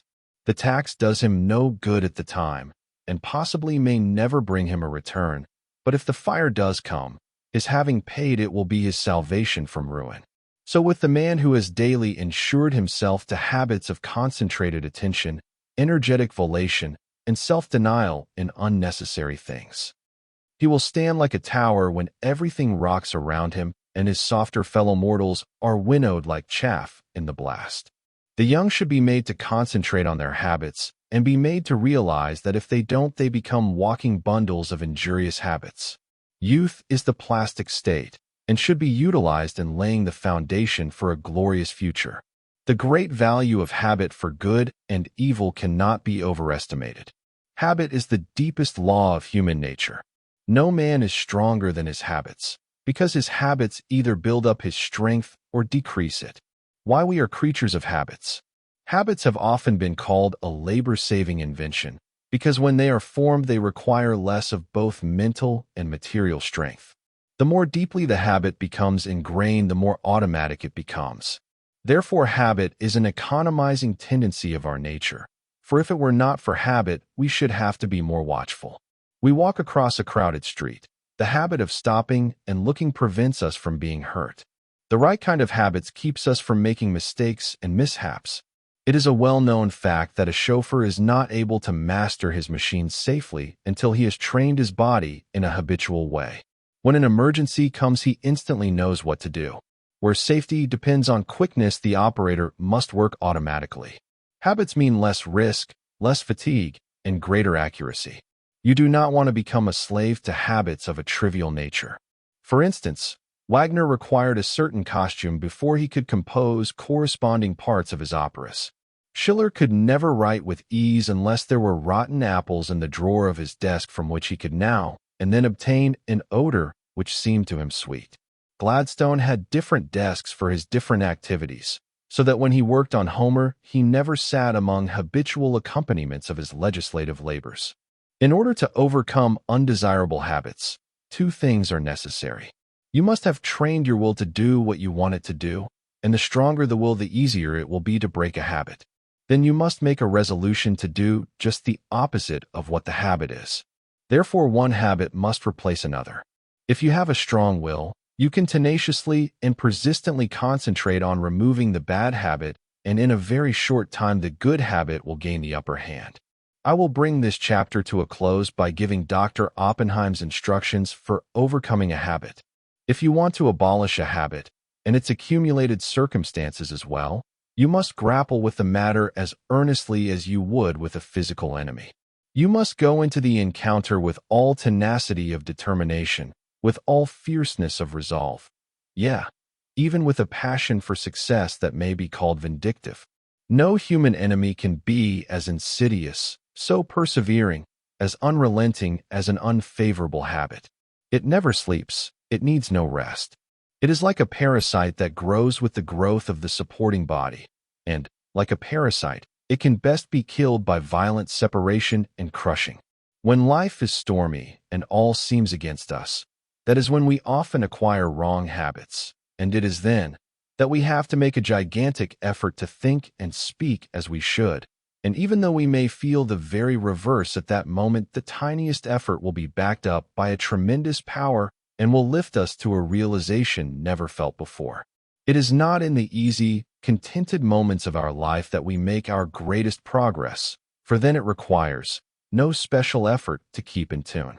But it is when we are in the midst of trials and misfortunes, when we think we are sinking, being overwhelmed, then it is important for us to realize that we are linked to a great power, and if we live as we should, there is nothing that can occur in life which could permanently injure us. Nothing can happen that should disturb us. So always remember you have within you unlimited power, ready to manifest itself in the form which fills our need at the moment. If, when we have something difficult to solve, we would be silent like the child, We can get the inspiration when it comes. We will know how to act. We will find there is no need to hurry or disturb ourselves, that it is always wiser to wait for guidance from within than to act on impulse from without. Lesson X. Business results through concentration. A successful business is not usually the result of chance. Neither is a failure the result of luck. Most failures could be determined in advance if the founders had been studied. It is not always possible to start a money-making business at the start. Usually a number of changes have to be made. Plans do not work out as their creators thought they would.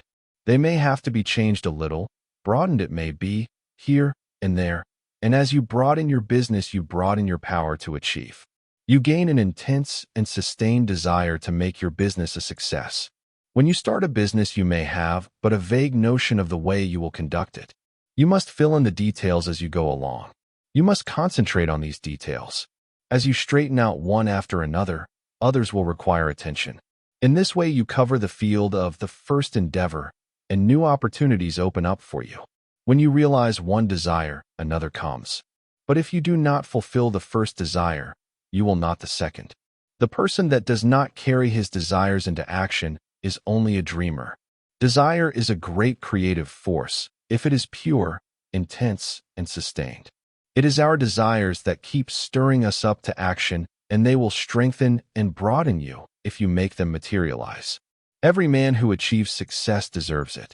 When he first started out, he did not understand how to solve the problems that afterwards presented themselves, but he did each thing as it came up in the very best way that he could, and this developed his power of doing bigger things. We become masters of business by learning to do well whatever we attempt. The man that has a thorough knowledge of his business can, of course, direct it much more easily and skillfully than the man who lacks that knowledge. The skilled business director can sit in his private office and still know accurately what is actually being done. He knows what should be done in any given time, and if it is not accomplished, he knows that his employees are not turning out the work that they should. It is then easy to apply the remedy. Business success depends on well-concentrated efforts. You must use every mental force you can master. The more these are used, the more they increase. Therefore, the more you accomplish today, the more force you will have at your disposal with which to solve your problems tomorrow. If you are working for someone else today and wish to start in a business for yourself, think over carefully what you would like to do. Then when you have resolved what you want to do, you will be drawn towards it. There is a law that opens the way to the fulfillment of your desires. Of course, back of your desire, you must put forward the necessary effort to carry out your purpose. You must use your power to put your desires into force. Once they are created and you keep up your determination to have them fulfilled, you both consciously and unconsciously work toward their materialization. Set your heart on your purpose. Concentrate your thought upon it. Direct your efforts with all your intelligence, and in due time you will realize your ambition.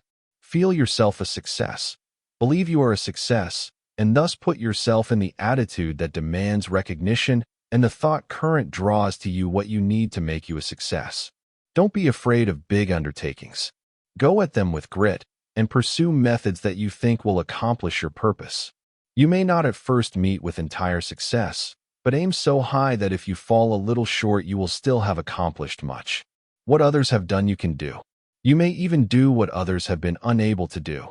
Always keep a strong desire to succeed in your mind. Be in love with your aim and work, and make them, as far as possible, square with the rule of the greatest good to the greatest number, and your life cannot be a failure. The successful business attitude must be cultivated to make the most out of your life, the attitude of expecting great things from both yourself and others. It alone will often cause men to make good, to measure up to the best that is in them. It is not the spasmodic spurts that count on a long journey, but the steady efforts. Spurts fatigue and make it hard for you to continue. Rely on your own opinion. It should be as good as anyone's else. When once you reach a conclusion, abide by it. Let there be no doubt or wavering in your judgment. If you are uncertain about every decision you make, you will be subject to harassing doubts and fears which will render your judgment of little value. The man that decides according to what he thinks right and who learns from every mistake acquires a well-balanced mind that gets the best results. He gains the confidence of others. He is known as the man that knows what he wants, and not as one that is as changeable as the weather. The man of today wants to do business with the man that he can depend upon. Uncertainties in the business world are meeting with more disfavor. Reliable firms want to do business with men of known qualities, with men of firmness, judgment, and reliability. So if you wish to start in business for yourself, your greatest asset, with the single exception of a sound physique, is that of a good reputation. A successful business is not hard to build if we can concentrate all our mental forces upon it. It is the man that is unsettled because he does not know what he wants that goes to the wall. We hear persons say that business is trying on the nerves, but it is the unsettling elements of fret and worry and suspense that are nerve-exhausting and not the business. Executing one's plans may cause fatigue. Enjoyment comes with rest. If there has not been any unnatural strain, the recuperative powers replace what energy has been lost. By attending to each day's work properly, you develop the capacity to do a greater work tomorrow. It is this gradual development that makes possible the carrying out of big plans. The man that figures out doing something each hour of the day gets somewhere. At the end of each day, you should be a step nearer your aim. Keep the idea in mind that you mean to go forward, that each day must mark an advance, and forward you will go. You do not even have to know the exact direction, so long as you are determined to find the way. But you must not turn back once you have started. Even brilliant men's conceptions of the possibilities of their mental forces are so limited and below their real worth that they are far more likely to belittle their possibilities than they are to exaggerate them. You don't want to think that an aim is impossible because it has never been realized in the past. Every day someone is doing something that was never done before. We are pushing ahead faster. Formerly, it took decades to build up a big business, but today it is only but a matter of years, sometimes of months. Plan each day's activities carefully, and you can reach any height you aim at. If each thing you do is done with concise and concentrated thought, you will be able to turn out an excellent quality and a large quantity of work. Plan to do so much work during the day, and you will be astonished to see how much more you will do than on other days, when you had not decided on any certain amount. I have demonstrated that the average business working force could do the same amount of work in 6 hours that they now do in 8, without using up any more energy. Never start to accomplish anything in an indecisive, indefinite, uncertain way. Tackle everything with a positiveness and an earnestness that will concentrate your mind and attract the very best associated thoughts. You will in a short time find that you will have extra time for planning bigger things. The natural leader always draws to himself, by the law of mental attraction, ideas in his chosen subject that have ever been conceived by others. This is of the greatest importance and help. If you are properly trained, you benefit much by others' thoughts, and, providing you generate from within yourself something of value, they will benefit from yours. We are heirs of all the ages, but we must know how to use our inheritance. The confident, pushing, hopeful, determined man influences all with whom he associates, and inspires the same qualities in them. You feel that his is a safe example to follow, and he rouses the same force within you that is pushing him onward and upward. One seldom makes a success of anything that he goes at in a listless, spiritless way. To build up a business, you must see it expanding in your mind before it actually takes tangible shape. Every great task that has ever been accomplished has first been merely a vision in the mind of its creator. Detail after detail has had to be worked out in his mind from his first faint idea of the enterprise. Finally, a clear idea was formed, and then the accomplishment, which was only the material result of the mental concept, followed. The up-to-date businessman is not content to build only for the present, but is planning ahead. If he does not, he will fall behind his competitor, who is. What we are actually doing today was carefully thought out and planned by others in the past. All progressive businesses are conducted this way.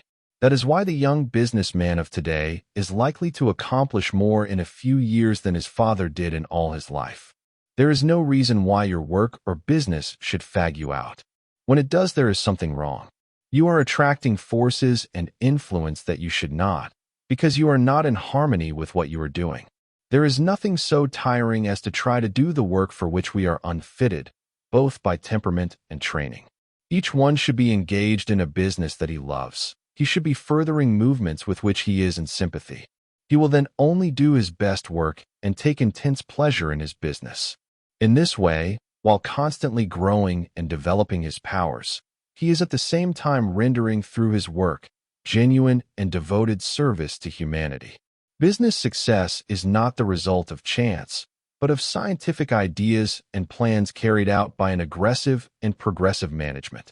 Use your mental forces so that they will grow and develop. Remember that everything you do is the result of mental action.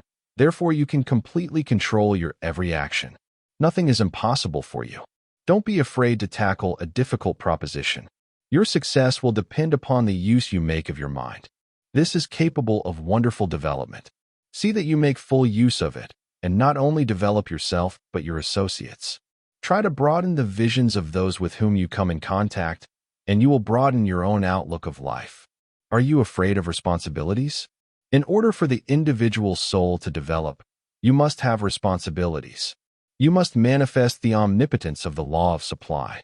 The whole world is your legitimate sphere of activity. How much of a conqueror are you? What have you done? Are you afraid of responsibility, or are you ever dodging, flinching, or sidestepping it? If you are not a real man. Your higher self never winces. So be a man and allow the powers of the higher self to manifest, and you will find you have plenty of strength, and you will feel better when you are tackling difficult propositions. Lesson 11. Concentrate on courage. Courage is the backbone of man. The man with courage has persistence. He states what he believes and puts it into execution. The courageous man has confidence. He draws to himself all the moral qualities and mental forces which go to make up a strong man. Whereas, the man without courage draws to himself all the qualities of a weak man: vacillation, doubt, hesitancy, and unsteadiness of purpose. You can therefore see the value of concentration on courage. It is a most vital element of success. The lack of courage creates financial, as well as mental and moral difficulties. When a new problem comes, instead of looking upon it as something to be achieved, the man or woman without courage looks for reasons why it cannot be done, and failure is naturally the almost inevitable result. This is a subject well worthy of your study. Look upon everything within your power as a possibility instead of as merely a probability, and you will accomplish a great deal more, because by considering a thing as impossible, you immediately draw to yourself all the elements that contribute to failure. Lack of courage destroys your confidence in yourself. It destroys that forceful, resolute attitude so important to success. The man without courage unconsciously draws to himself all that is contemptible, weakening, demoralizing, and destructive. He then blames his luck when he does not secure the things he weakly desires. We must first have the courage to strongly desire something. A desire to be fulfilled must be backed by the strength of all our mental forces. Such a desire has enough commanding force to change all unfavorable conditions. The man with courage commands, whether he is on the battlefield or in business life. What is courage? It is the will to do. It takes no more energy to be courageous than to be cowardly. It is a matter of the right training in the right way. Courage concentrates the mental forces on the task at hand. It then directs them thoughtfully, steadily, deliberately, while attracting all the forces of success toward the desired end. Cowardice, on the other hand, dissipates both our mental and moral forces, thereby inviting failure. As we are creatures of habits, we should avoid persons that lack courage. They are easy to discover because of their habits of fear in attacking new problems. The man with courage is never afraid. Start out today with the idea that there is no reason why you should not be courageous. If any fear thoughts come to you, cast them off as you would the deadly viper. Form the habit of never thinking of anything unfavorable to yourself or anyone else. In dealing with difficulties, new or old, hold ever the thought, I am courageous. Whenever a doubt crosses the threshold of your mind, banish it. Remember, you as master of your mind control its every thought. And here is a good one to often affirm. I have courage because I desire it, because I need it, because I use it, and because I refuse to become such a weakling as cowardice produces. There is no justification for the loss of courage. The evils by which you will almost certainly be overwhelmed without it are far greater than those which courage will help you to meet and overcome. Right, then, must be the moralist who says that the only thing to fear is fear. Never let another's opinion affect you. He cannot tell what you are able to do. He does not know what you can do with your forces. The truth is you do not know yourself until you put yourself to the test. Therefore, how can someone else know? Never let anyone else put a valuation on you. Almost all wonderful achievements have been accomplished after it had been thoroughly demonstrated that they were impossibilities. Once we understand the law, all things are possible. If they were impossibilities, we could not conceive them. Just the moment you allow someone to influence you against what you think is right, you lose that confidence in yourself that inspires courage and carries with it all the forces which courage creates. Just the moment you begin to swerve in your plan, you begin to carry out another's thought and not your own. You become the directed and not the director. You forsake the courage and resolution of your own mind, and you therefore lack the very forces that you need to sustain and carry out your work. Instead of being self-reliant, you become timid, and this invites failure. When you permit yourself to be influenced from your plan by another, you are unable to judge as you should, because you have allowed another's influence to deprive you of your courage and determination without absorbing any of his in return, so you are in much the same predicament as you would be in if you turned over all your worldly possessions to another without getting value received. Concentrate on just the opposite of fear, want, poverty, sickness, etc. Never doubt your own ability. You have plenty if you will just use it. A great many men are failures because they doubt their own capacity. Instead of building up strong mental forces which would be of the greatest use to them, their fear thoughts tear them down. Fear paralyzes energy. It keeps us from attracting the forces that go to make up success. Fear is the worst enemy we have. There are few people that really know that they can accomplish much. They desire the full extent of their powers, but alas, it is only occasionally that you find a man that is aware of the great possibilities within him. When you believe with all your mind and heart and soul that you can do something, you thereby develop the courage to steadily and confidently live up to that belief. You have now gone a long way towards accomplishing it. The chances are that there will be obstacles, big and little, in your way, but resolute courage will overcome them and nothing else will. Strong courage eliminates the injurious and opposing forces by summoning their masters, the yet stronger forces that will serve you. Courage is yours for the asking. All you have to do is to believe in it, claim it, and use it. To succeed in business, believe that it will be successful, assert that it is successful, and work like a beaver to make it so. Difficulties soon melt away before the courageous. One man of courage can fire with his spirit a whole army of men, whether it be military or industrial, because courage, like cowardice, is contagious. The man of courage overcomes the trials and temptations of life. He commands success. He renders sound judgment. He develops personal influence and a forceful character, and often becomes the mentor of the community which he serves. How to overcome depression and melancholia. Both of the former are harmful and make you unhappy. These are states that can be quickly overcome through concentrating more closely on the higher self.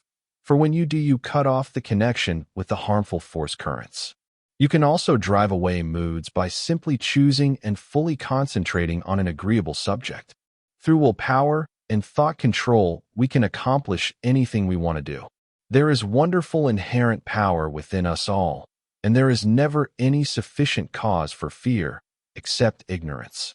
Every evil is but the product of ignorance, and everyone that possesses the power to think has the power to overcome ignorance and evil. The pain that we suffer from doing evil are but the lessons of experience, and the object of the pain is to make us realize our ignorance. When we become depressed, it is evidence that our thought faculties are combining improperly and thereby attracting the wrong force currents. All that it is necessary to do is to exercise the will and concentrate upon happy subjects.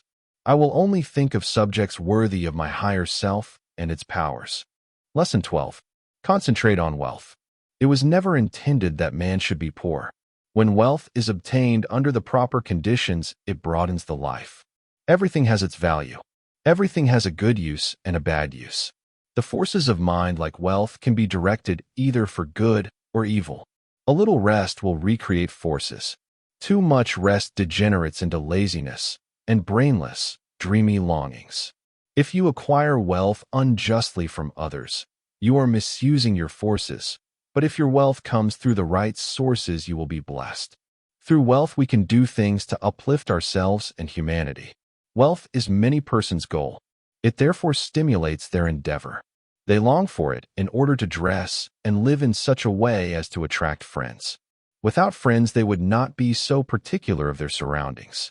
The fact is, the more attractive we make ourselves and our surroundings, the more inspiring are their influences. It is not conducive to proper thought to be surrounded by conditions that are uncongenial and unpleasant. So the first step toward acquiring wealth is to surround yourself with helpful influences. To claim for yourself an environment of culture, place yourself in it, and be molded by its influences. Most great men of all ages have been comparatively rich. They have made or inherited money. Without money, they could not have accomplished what they did. The man engaged in physical drudgery is not likely to have the same high ideals as the man that can command comparative leisure. Wealth is usually the fruit of achievement. It is not, however, altogether the result of being industrious. Thousands of persons work hard who never grow wealthy. Others with much less effort acquire wealth. Seeing possibilities is another step toward acquiring wealth. A man may be as industrious as he can possibly be, but if he does not use his mental forces, he will be a laborer, to be directed by the man that uses to good advantage his mental forces. No one can become wealthy in an ordinary lifetime by mere savings from earnings. Many scrimp and economize all their lives, but by so doing waste all their vitality and energy. For example, I know a man that used to walk to work. It took him an hour to go and an hour to return. He could have taken a car and gone in 20 minutes. He saved 10 cents a day, but wasted an hour and a half. It was not a very profitable investment unless the time spent in physical exercise yielded him large returns in the way of health. The same amount of time spent in concentrated effort to overcome his unfavorable business environment might have firmly planted his feet in the path of prosperity. One of the big mistakes made by many persons of the present generation is that they associate with those who fail to call out or develop the best that is in them. When the social side of life is developed too exclusively, as it often is, and recreation or entertainment becomes the leading motive of a person's life, he acquires habits of extravagance instead of economy, habits of wasting his resources, physical, mental, moral, and spiritual, instead of conserving them. He is, in consequence, lacking in proper motivation. His God-given powers and forces are undeveloped, and he inevitably brings poor judgment to bear upon all the higher relationships of life, while, as to his financial fortunes, he is ever the leaner, often a parasite, and always, if opportunity affords, as heavy a consumer as he is a poor producer. It seems a part of the tragedy of life that these persons have to be taught such painful lessons before they can understand the forces and laws that regulate life. Few profit by the mistakes of others.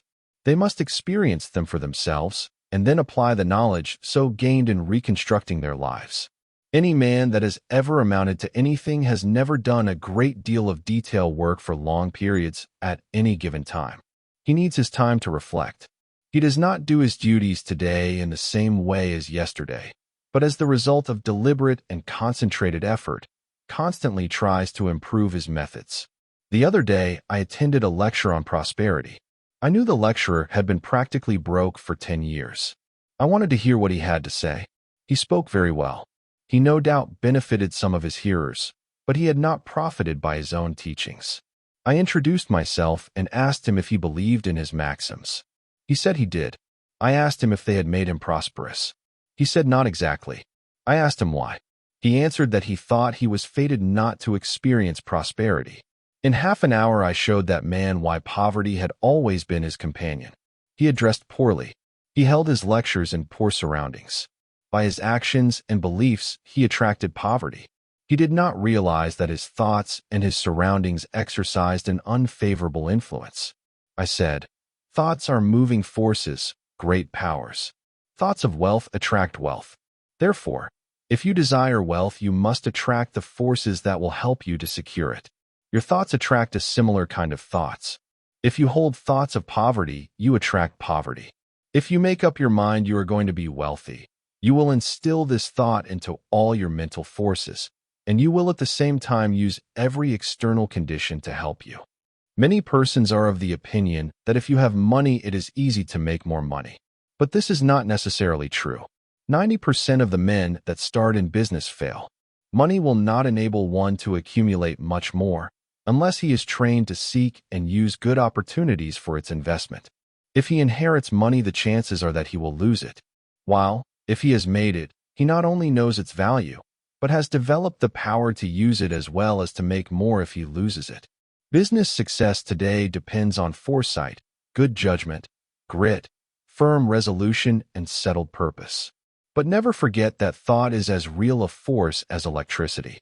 Let your thoughts be such that you will send out as good as you receive. If you do not, you are not enriching others, and therefore deserve not to be enriched. The man that tries to get all he can from others for nothing becomes so selfish and mean that he does not even enjoy his acquisitions. We see examples of this every day. What we take from others will in turn be taken from us. All obligations have to be met fairly and squarely. We cannot reach perfection until we discharge every obligation of our lives. We all realize this, so why not willingly give a fair exchange for all that we receive? Again, I repeat that the first as well as the last step in acquiring wealth is to surround yourself with good influences, good thought, good health, good home and business environment, and successful business associates. Cultivate, by every legitimate means, the acquaintance of men of big caliber. Bring your thought vibrations in regard to business into harmony with theirs. This will make your society not only agreeable, but sought after. And when you have formed intimate friendships with clean, reputable men of wealth, entrust to them, for investment, your surplus earnings, however small, until you have developed the initiative and business acumen to successfully manage your own investments. By this time you will, through such associations, have found your place in life which, if you have rightly concentrated upon and used your opportunities, will not be among men of small parts. With a competence secured, you will take pleasure in using a part of it and making the road you traveled in reaching your position easier for those who follow you. There is somewhere in every brain the energy that will get you out of that rut and put you far up on the mountain of success if you can only use the energy. You know that gasoline in the engine of an automobile doesn't move the car until the spark comes to explode the gasoline. So it is with the mind of man. We are not speaking now of men of great genius, but of average, able citizens. Each one of them has in his brain the capacity to climb over the word impossible and get into the successful country beyond. And hope, self-confidence, and the determination to do something supply the spark that makes the energy work. Lesson 13. You can concentrate, but will you? All have the ability to concentrate, but will you? You can, but whether you will or not depends on you. It is one thing to be able to do something, and another thing to do it. There is far more ability not used than is used. Why do not more men of ability make something of themselves? There are comparatively few successful men, but many ambitious ones. Why do not more get along? Cases may differ, but the fault is usually their own. They have had chances, perhaps better ones than some others that have made good. What would you like to do that you are not doing? If you think you should be getting on better, why don't you? Study yourself carefully. Learn your shortcomings. Sometimes only a mere trifle keeps one from branching out and becoming a success. Discover why you have not been making good, the cause of your failure. Have you been expecting someone to lead you or to make a way for you? If you have, concentrate on a new line of thought. There are two things absolutely necessary for success: energy and the will to succeed. Nothing can take the place of either of these. Most of us will not have an easy path to follow, so don't expect to find one. The hard knocks develop our courage and moral stamina. The persons that live in an indolent and slipshod way never have any. They have never faced conditions and therefore don't know how. The world is no better for their living. We must make favorable conditions and not expect them to shape themselves. It is not the man that says, "It can't be done," but the man that goes ahead in spite of adverse advice and shows that it can be done that gets there today. The Lord helps those that help themselves is a true saying. We climb the road to success by overcoming obstacles. Stumbling blocks are but stepping stones for the man that says, "I can and I will." When we see cripples, the deaf and dumb, the blind and those with other handicaps amounting to something in the world, the able-bodied man should feel ashamed of himself if he does not make good. There is nothing that can resist the force of perseverance. The way ahead of all of us is not clear sailing, but all hard passages can be bridged if you just think they can and concentrate on how to do it. But if you think the obstacles are unsurmountable, you will not of course try, and even if you do, it will be in only a half-hearted way, a way that accomplishes nothing. Many men will not begin an undertaking unless they feel sure they will succeed in it. What a mistake! This would be right, if we were sure of what we could and could not do. But who knows? There may be an obstruction there now that might not be there next week. There may not be an obstruction there now that will be there next week. The trouble with most persons is that just as soon as they see their way blocked, they lose courage. They forget that usually there is a way around the difficulty. It's up to you to find it.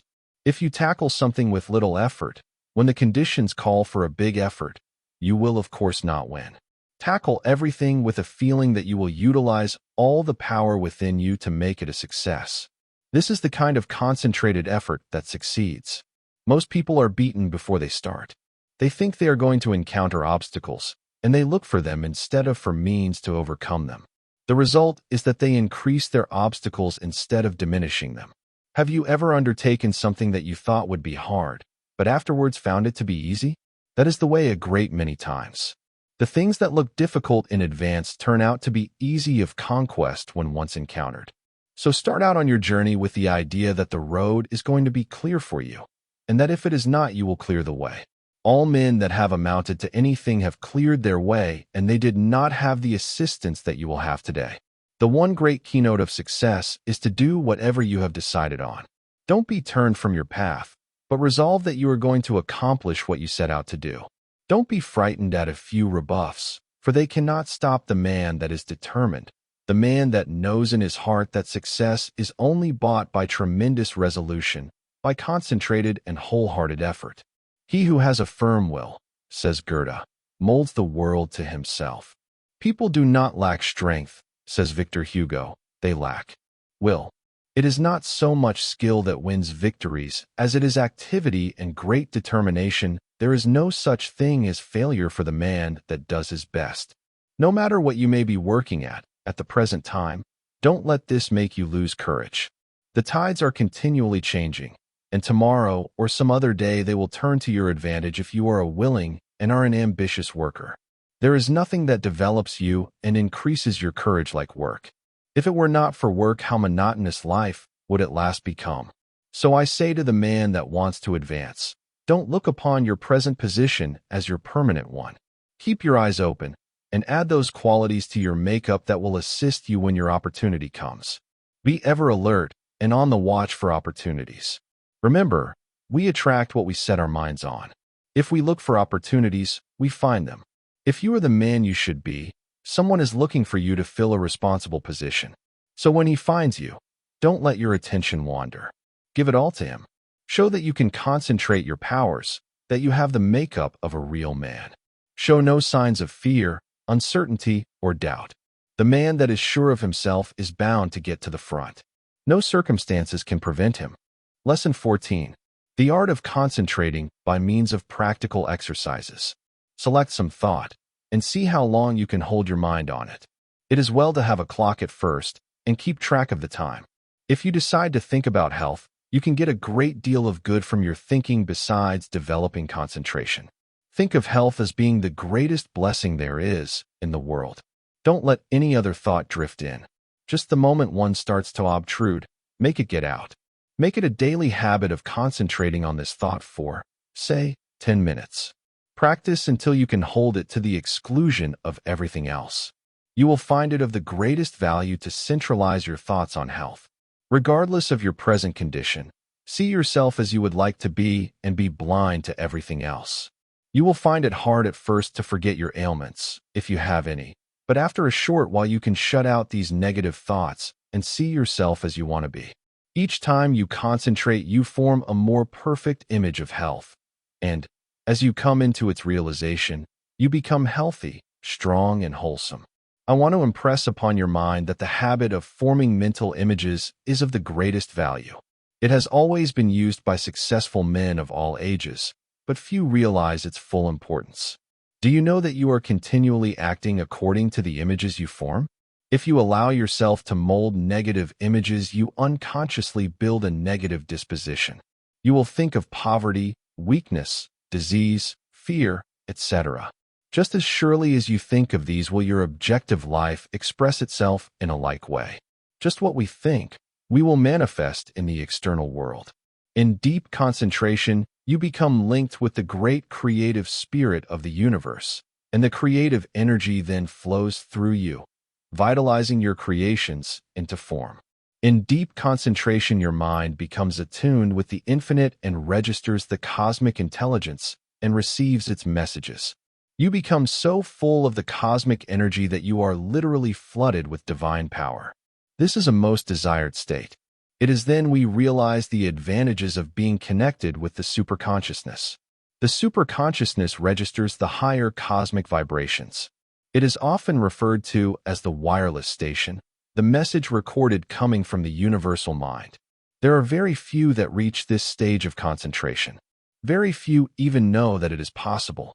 They think concentration means limitation to one subject, but this deeper concentration that brings us into harmony with the infinite is that which produces and maintains health. When you have once come in contact with your superconsciousness, you become the controller of your human thoughts. That which comes to you is higher than human thoughts. It is often spoken of as cosmic consciousness. Once it is experienced, it is never forgotten.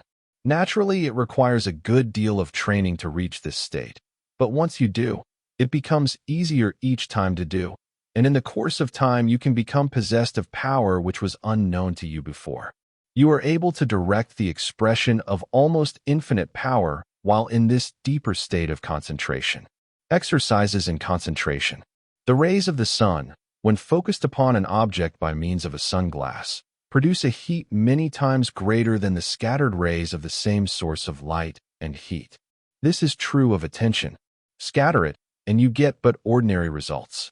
But center it upon one thing, and you secure much better results. When you focus your attention upon an object, your every action, voluntary and involuntary, is in the direction of attaining that object.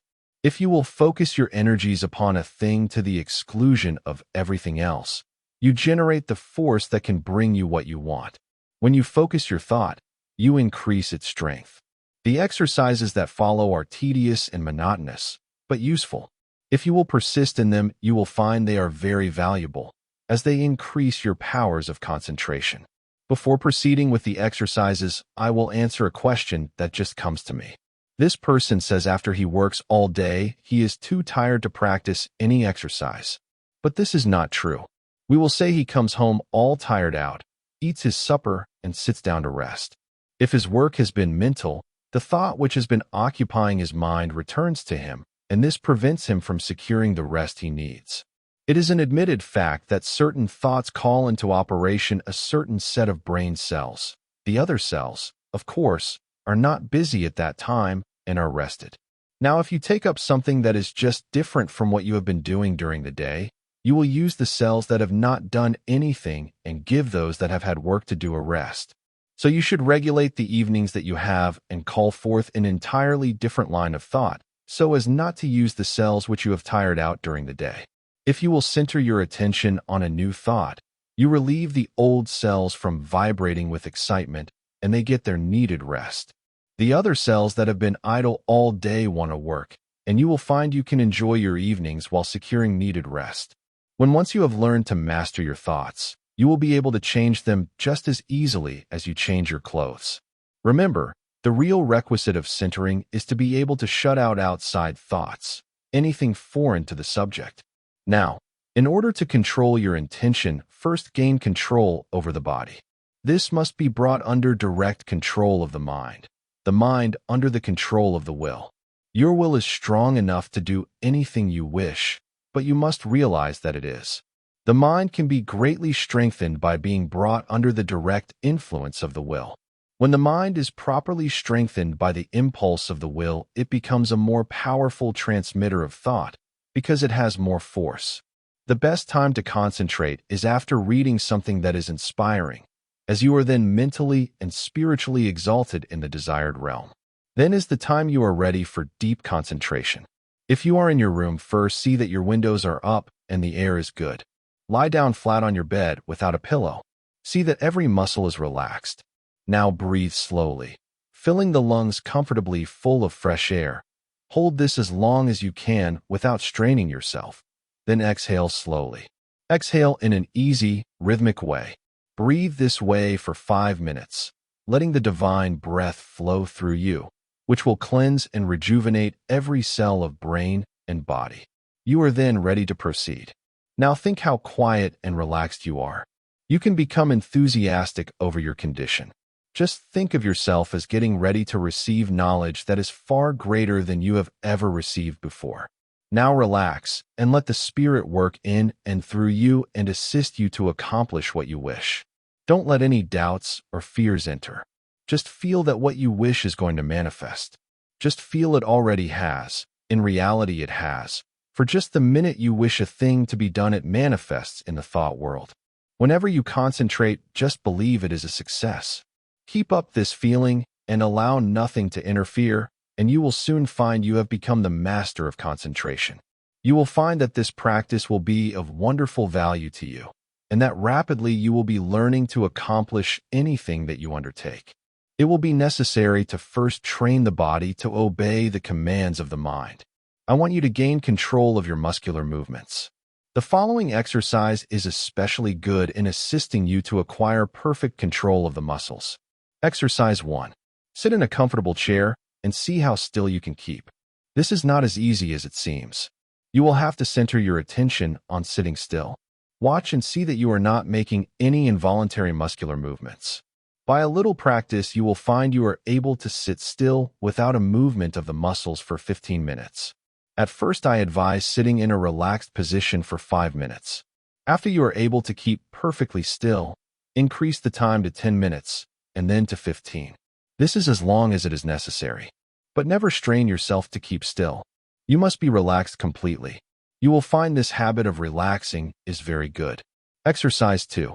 Sit in a chair with your head up and your chin out, shoulders back. Raise your right arm until it is on the level with your shoulder, pointing to your right. Look around, with head only, and fix your gaze on your fingers, and keep the arm perfectly still for 1 minute. Do the same exercise with left arm. When you are able to keep the arm perfectly steady, increase the time until you are able to do this 5 minutes with each arm. Turn the palm of the hand downward when it is outstretched, as this is the easiest position. If you will keep your eyes fixed on the tips of the fingers, you will be able to tell if you are keeping your arm perfectly still. Exercise 3. Fill a small glass full of water and grasp it by the fingers. Put the arm directly in front of you. Now fix the eyes upon the glass and try to keep the arm so steady that no movement will be noticeable. Do this first for 1 moment and then increase it to 5. Do the exercise with first one arm and then the other. Exercise 4. Watch yourself during the day and see that your muscles do not become tense or strained. See how easy and relaxed you can keep yourself. See how poised you can be at all times. Cultivate a self-poised manner instead of a nervous, strained appearance. This mental feeling will improve your carriage and demeanor. Stop all useless gestures and movements of the body. These mean that you have not proper control over your body.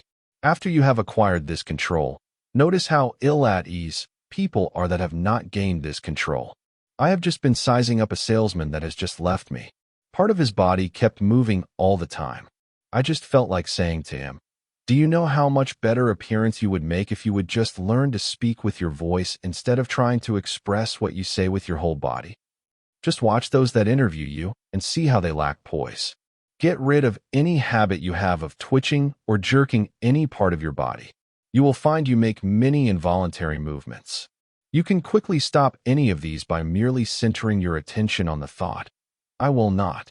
If you are in the habit of letting noises upset you, just exercise control. When the door slams or something falls, etc., just think of these as exercises in self-control. You will find many exercises like this in your daily routine. The purpose of the above exercises is to gain control over the involuntary muscular movement, making your actions entirely voluntary. The following exercises are arranged to bring your voluntary muscles under the control of the will, so that your mental forces may control your muscular movements. Exercise 5. Move your chair up to a table, placing your hands upon it, clenching the fists, keeping the back of the hand on the table, the thumb doubled over the fingers. Now fix your gaze upon the fist for a while, then gradually extend the thumb, keeping your whole attention fixed upon the act, just as if it was a matter of great importance. Then gradually extend your first finger, then your second, and so on until you open the rest. Then reverse the process, closing first the last one opened and then the rest, and finally you will have the fist again in the original position with the thumb closed over the finger. Do this exercise with the left hand. Keep up this exercise first with one hand, and then the other until you have done it 5 times with each hand. In a few days you can increase it to 10 times.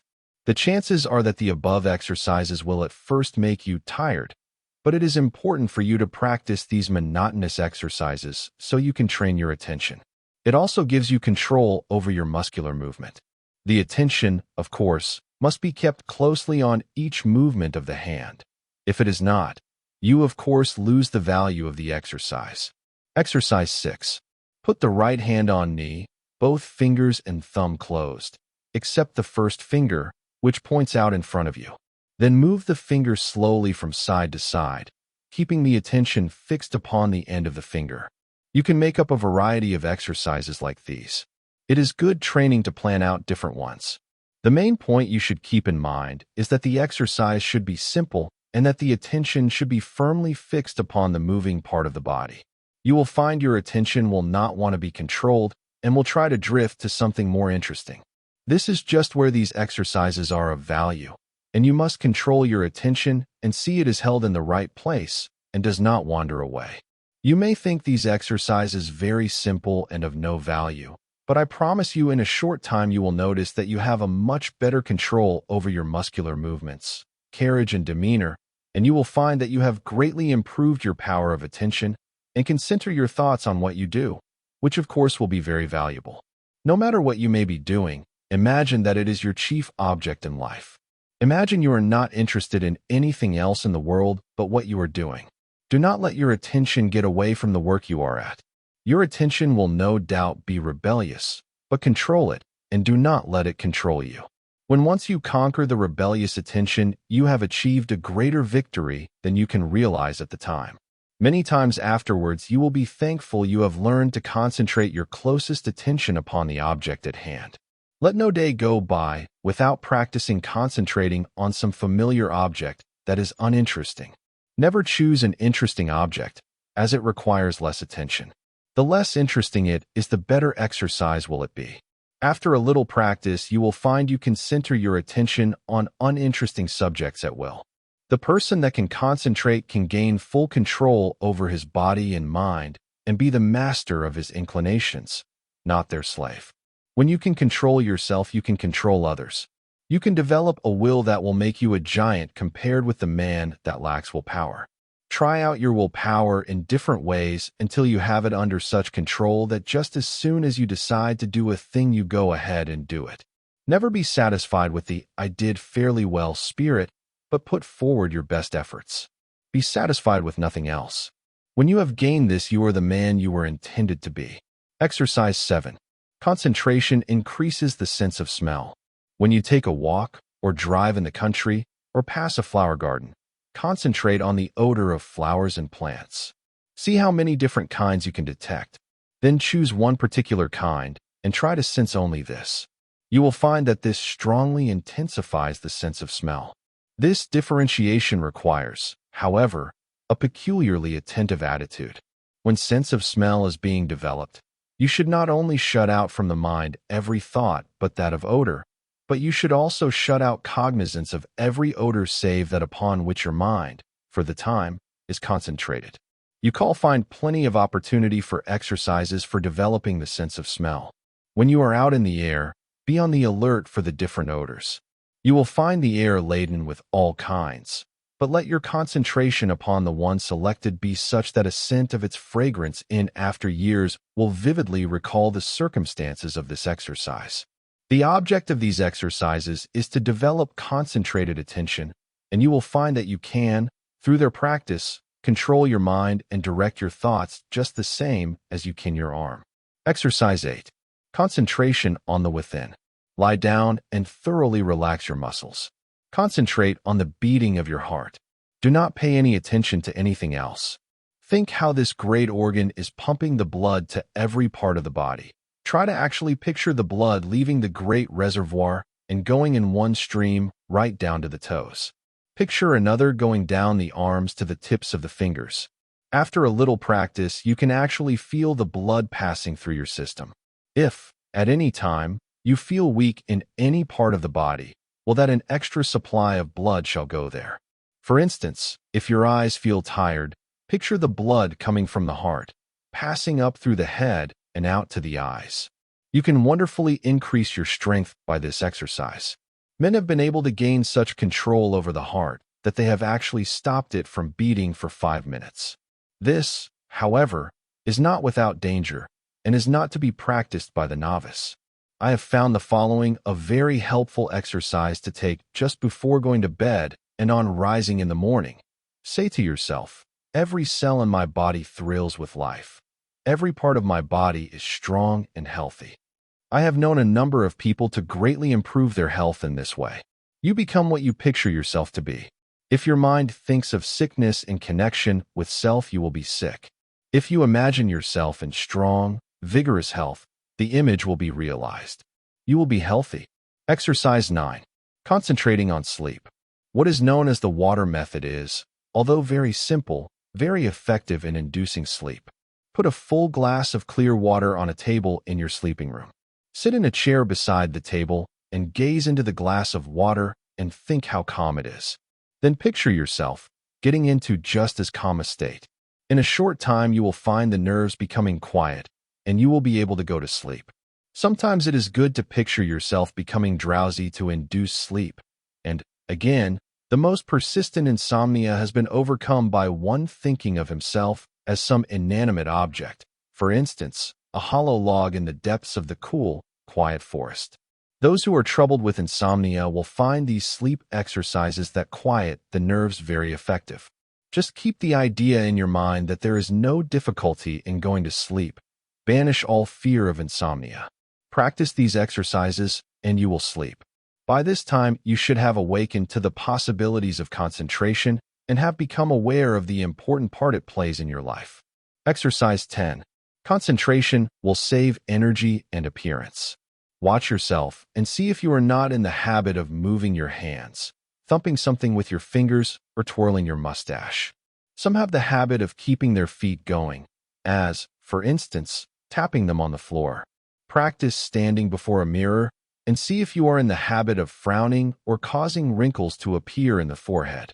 Watch others and see how they needlessly twist their faces in talking. Any movement of the face that causes the skin to wrinkle will eventually cause a permanent wrinkle. As the face is like a piece of silk, you can make a fold in it a number of times, and it will straighten out of itself. But if you continue to make a fold in it, it will in time be impossible to remove it. By concentration, you can stop the worry habit. If you are in the habit of worrying over the merest trifles, just concentrate on this a few minutes and see how needless it is. If you are also in the habit of becoming irritable or nervous at the least little thing, check yourself instantly when you feel yourself becoming so. Start to breathe deeply. Say, I will not be so weak. I am master of myself, and you will quickly overcome your condition. Exercise 11. By concentration, you can control your temper. If you are one of those that flare up at the slightest provocation and never try to control yourself, just think this over a minute. Does it do you any good? Do you gain anything by it?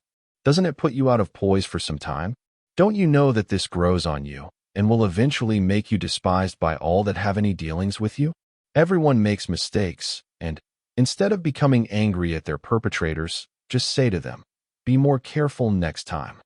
This thought will be impressed on them, and they will be more careful. But if you continually complain about their making a mistake, the thought of a mistake is impressed on them, and they will be more likely to make mistakes in the future. All lack of self-control can be conquered if you will, but learn to concentrate. Many of you that read this may think you are not guilty of either of these faults. But if you will carefully watch yourself, you will probably find that you are. And if so, you will be greatly helped by repeating this affirmation each morning. I am going to try today not to make a useless gesture or to worry over trifles or become nervous or irritable. I intend to be calm, and no difference what may be the circumstances, I will control myself. Henceforth, I resolve to be free from all signs that show lack of self-control. At night, quickly review your actions during the day and see how fully you realized your aim. At first you will, of course, have to plead guilty of violation a few times, but keep on, and you will soon find that you can live up to your ideal. After you have once gained self-control, however, don't relinquish it. For some time, it will still be necessary to repeat the affirmation in the morning and square your conduct with it in the evening. Keep up the good work until, at last, the habit of self-control is so firmly fixed that you could not break it even though you tried. I have had many persons tell me that this affirmation and daily review made a wonderful difference in their lives. You, too, will notice the difference if you live up to these instructions. Exercise 12. Practice talking before a glass. Make 2 marks on your mirror on a level with your eyes, and think of them as 2 human eyes looking into yours. Your eyes will probably blink a little at first. Do not move your head, but stand erect. Concentrate all your thoughts on keeping your head perfectly still. Do not let another thought come into your mind. Then, still keeping the head, eyes, and body still, think that you look like a reliable man or woman should, like a person that anyone would have confidence in. Do not let your appearance be such as to justify the remark, "I don't like his appearance. I don't believe he can be trusted." While standing before the mirror, practice deep breathing. See that there is plenty of fresh air in the room, and that you are literally feasting on it. You will find that, as it permeates every cell, your timidity will disappear. It has been replaced by a sense of peace and power. The one that stands up like a man and has control over the muscles of his face and eyes always commands attention. In his conversation, he can better impress those with whom he comes in contact. He acquires a feeling of calmness and strength that causes opposition to melt away before it. 3 minutes a day is long enough for the practice of this exercise. Look at the clock before you commence the exercise, and if you find you can prolong the exercise for more than 5 minutes, do so. The next day, sit in a chair and, without looking at the picture, concentrate on it, and see if you cannot think of additional details concerning it. The chances are you will be able to think of many more. It might be well for you to write down all you thought of the first day, and then add to the list each new discovery. You will find that this is a very excellent exercise in concentration. Exercise 13. The control of sensations. Think how you would feel if you were cool, then how you would feel if you were cold, again, how you would feel if it were freezing. In this state, you would be shivering all over. Now think of just the opposite conditions. Construct such a vivid image of heat that you are able to experience the sensation of heat even in the coldest atmosphere. It is possible to train your imagination until you do this, and it can then be turned to practical account in making undesirable conditions bearable. You can think of many very good exercises like this.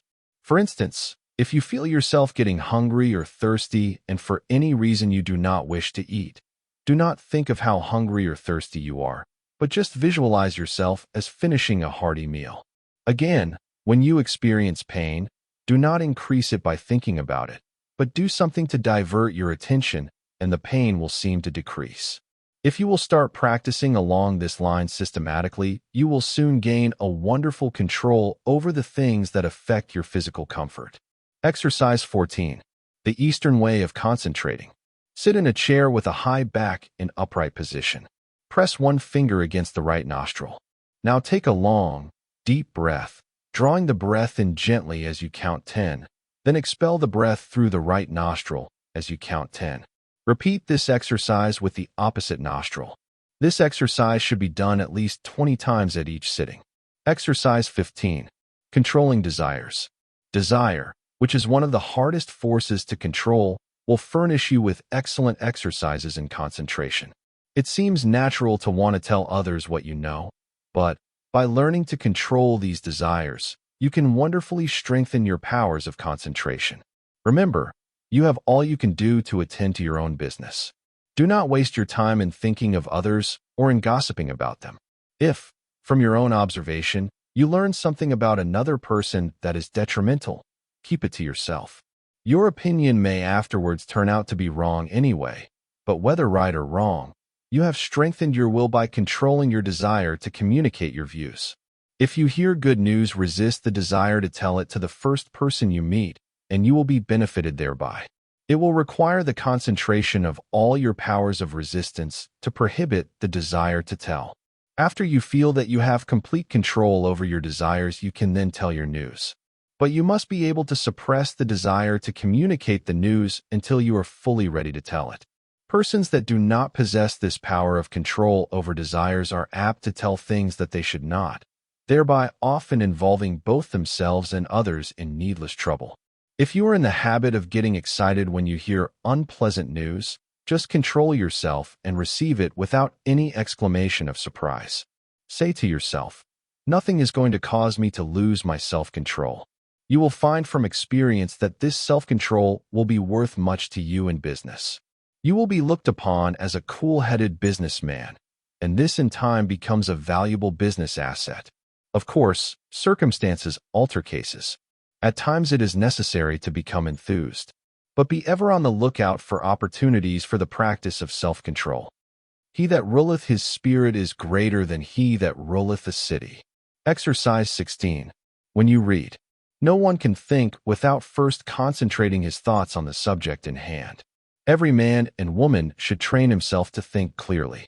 An excellent exercise is to read some short story and then write just an abridged statement. Read an article in a newspaper and see in how few words you can express it. Reading an article to get only the essentials requires the closest concentration. If you are unable to write out what you read, you will know you are weak in concentration. Instead of writing it out, you can express it orally if you wish. Go to your room and deliver it as if you were talking to someone. You will find exercises like this of the greatest value in developing concentration and learning to think. After you have practiced a number of these simple exercises, read a book for 20 minutes, and then write down what you have read. The chances are that at first you will not remember very many details, but with a little practice you will be able to write a very good account of what you have read. The closer the concentration, the more accurate the account will be.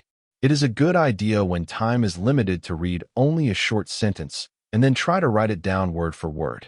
When you are able to do this, read 2 or more sentences and treat similarly. The practice will produce very good results if you keep it up until the habit is fixed. If you will just utilize your spare time in practicing exercises like those suggested, you can gain wonderful powers of concentration. You will find that in order to remember every word in a sentence, you must keep out every thought, but that which you wish to remember, and this power of inhibition alone will more than compensate for the trouble of the exercise. Of course, success in all of the above depends largely upon cultivating, through the closest concentration, the power to image or picture what you read, upon the power, as one writer expresses it, of letting the mountains of which we hear loom before us and the rivers of which we read roll at our feet. Exercise 17. Concentration overcomes bad habits. If you have a habit that you want to get rid of, shut your eyes and imagine that your real self is standing before you. Now try the power of affirmation. Say to yourself, "You are not a weakling. You can stop this habit if you want to." This habit is bad and you want to break it. Just imagine that you are someone else giving this advice. This is very valuable practice. You, in time, see yourself as others see you. The habit loses its power over you, and you are free. If you will just form the mental image of controlling yourself as another person might, you will take a delight in breaking bad habits. I have known a number of men to break themselves of drinking in this way. Exercise 18. Watch concentration. Sit in a chair and place a clock with a second hand on the table. Follow the second hand with your eyes as it goes around. Keep this up for 5 minutes, thinking of nothing else but the second hand. This is a very good exercise when you only have a few minutes to spare, if you are able to keep every other thought in the stream of consciousness subordinate to it. As there is little that is particularly interesting about the second hand, it is hard to do this, but in the extra effort of willpower required to make it successful lies its value. Always try to keep as still as possible during these exercises. In this way you can gain control over nerves, and this quieting effect is very good for them. Exercise 19. Faith concentration. A belief in the power to concentrate is of course very important. I purposely did not put this exercise in the beginning where it naturally belongs because I wanted you to know that you could learn to concentrate. If you have practiced the above exercises, you have now developed this concentration power to a considerable extent, and therefore you have faith in the power of concentration, but you can still become a much stronger believer in it. We will say that you have some desire or wish you want fulfilled, or that you need some special advice. You first clearly picture what is wanted, and then you concentrate on getting it. Have absolute faith that your desires will be realized. Believe that it will, according to your belief, be fulfilled. Never, at this time, attempt to analyze the belief. You don't care anything about the whys and wherefores. You want to gain the thing you desire, and if you concentrate on it in the right way, you will get it. A caution: never think you will not succeed, but picture what is wanted as already yours, and yours it surely will be. Self-distrust. Do you ever feel distrust in yourself? If you do, just ask yourself, which self do I mistrust? Then say, my higher self cannot be affected. Then think of the wonderful powers of the higher self. There is a way to overcome all difficulties, and it is a delight for the human soul to do so. Instead of wasting precious thought force by dreading or fearing a disagreeable interview or event, instead devote the time and concentrated thought in how to make the best of the interview or event, and you will find that it will not be as unpleasant as you thought it would be. Most of our troubles are but imaginary, and it is the mental habit of so dreading them that really acts as a magnet in attracting those that really do come. Your evil circumstances are created or attracted by your own negative fears and wrong thoughts, and are a means of teaching you to triumph over all evils by discovering that which is inherent within yourself. You will find it helpful in overcoming self-distrust to stop and think why you are concentrating your forces, and by so doing you become more closely attached to the higher self, which never distrusts. Lesson 15. Concentrate so you will not forget. A man forgets because he does not concentrate his mind on his purpose, especially at the moment he conceives it. We remember only that which makes a deep impression. Hence, we must first deepen our impressions by associating in our minds certain ideas that are related to them. We will say a wife gives her husband a letter to mail. He does not think about it, but automatically puts it in his pocket and forgets all about it. When the letter was given to him, had he said to himself, I will mail this letter. The box is at the next corner, and when I pass it, I must drop this letter. It would have enabled him to recall the letter the instant he reached the mailbox. The same rule holds good in regard to more important things. For example, if you are instructed to drop in and see Mr. Smith while out to luncheon today, you will not forget it. If, at the moment the instruction is given, you say to yourself something similar to the following: when I get to the corner of blank street, on my way to luncheon, I shall turn to the right and call on Mr. Smith. In this way the impression is made, the connection established, and the sight of the associated object recalls the errand. The important thing to do is to deepen the impression at the very moment it enters your mind. This is made possible not only by concentrating the mind upon the idea itself, but by surrounding it with all possible association of ideas, so that each one will reinforce the others. The mind is governed by laws of association, such as the law that ideas which enter the mind at the same time emerge at the same time, one assisting in recalling the others. The reason why people cannot remember what they want to is that they have not concentrated their minds sufficiently on their purpose at the moment when it was formed. You can train yourself to remember in this way by the concentration of the attention on your purpose, in accordance with the laws of association. When once you form this habit, the attention is easily centered and the memory easily trained. Then your memory, instead of failing you at crucial moments, becomes a valuable asset in your everyday work. Exercise in memory concentration. Select some picture, put it on a table, and then look at it for 2 minutes. Concentrate your attention on this picture. Observe every detail.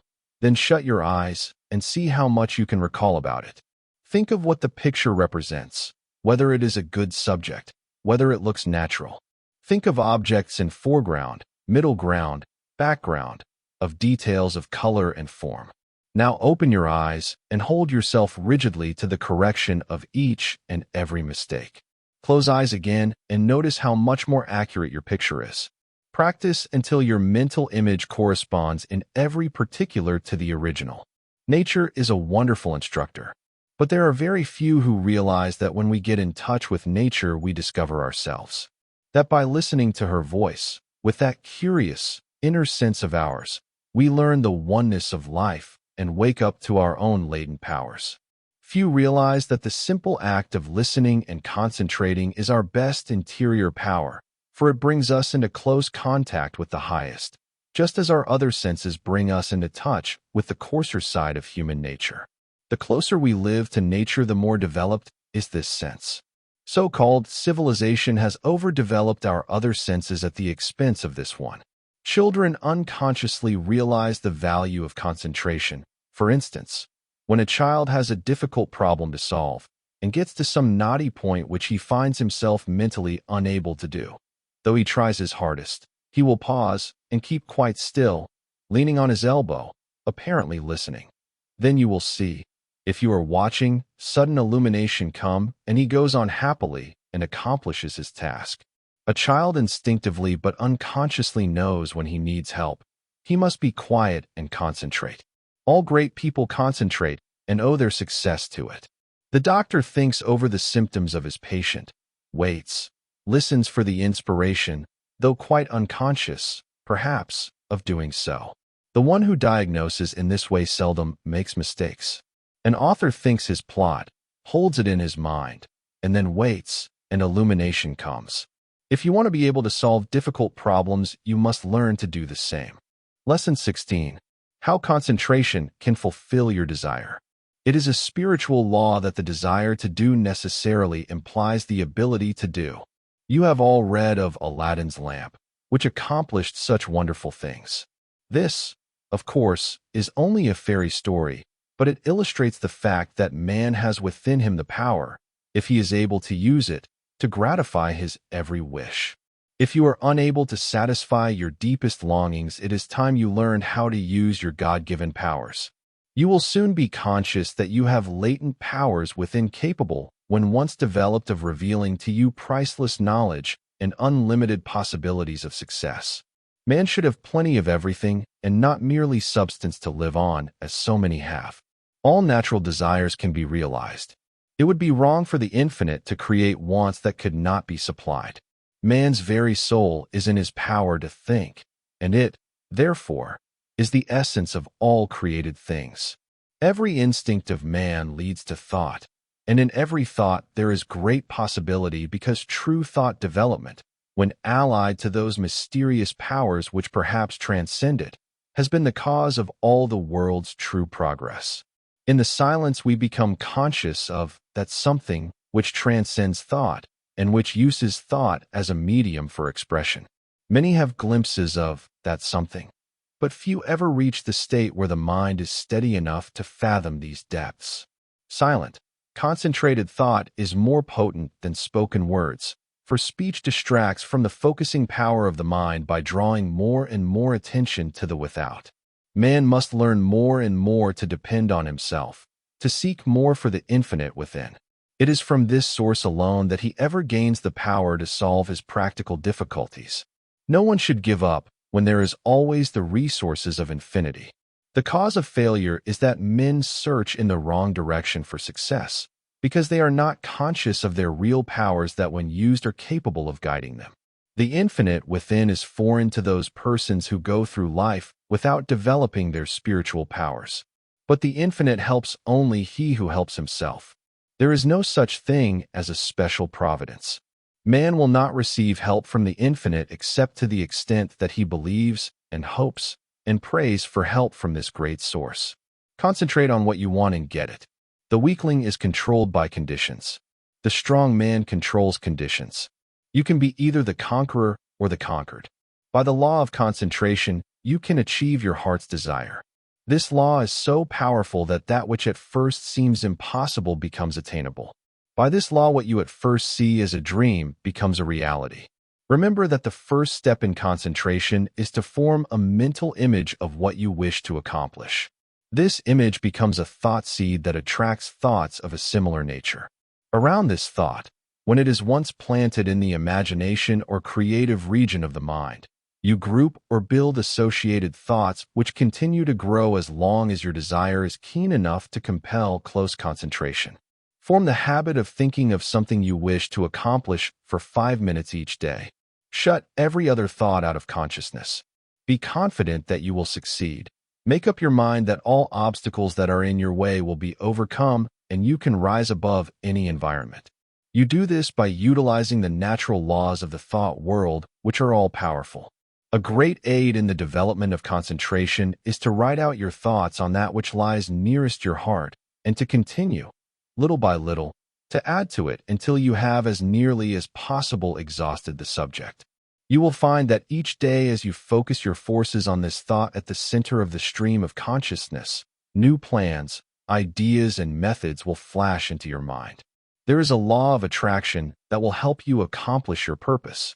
An advertiser, for instance, gets to thinking along a certain line. He has formed his own ideas, but he wants to know what others think. He starts out to seek ideas, and he soon finds plenty of books, plans, designs, etc. on the subject, although when he started he was not aware of their existence. The same thing is true in all lines. We can attract those things that will help us. Very often we seem to receive help in a miraculous way. It may be slow in coming, but once the silent, unseen forces are put into operation, they will bring results so long as we do our part. They are ever present and ready to aid those who care to use them.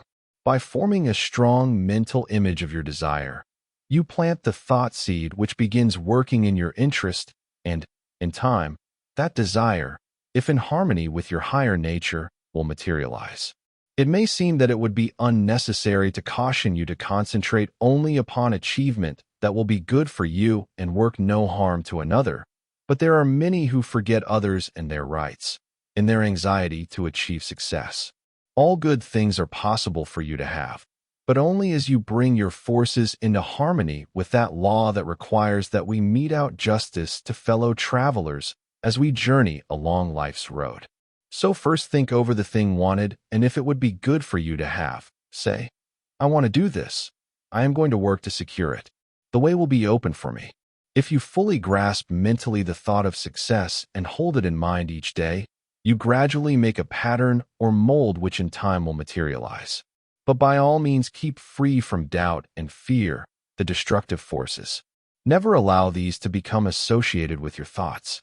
At last you will create the desired conditions and receive help in many unlooked-for ways that will lift you out of the undesired environment. Life will then seem very different to you, for you will have found happiness through awakening within yourself the power to become the master of circumstances instead of their slave.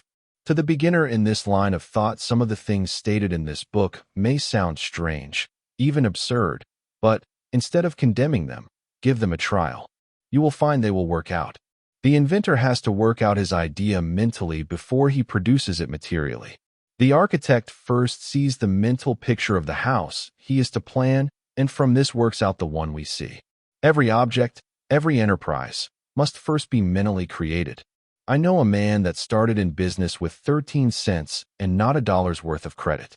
In 10 years, he has built up a large and profitable business.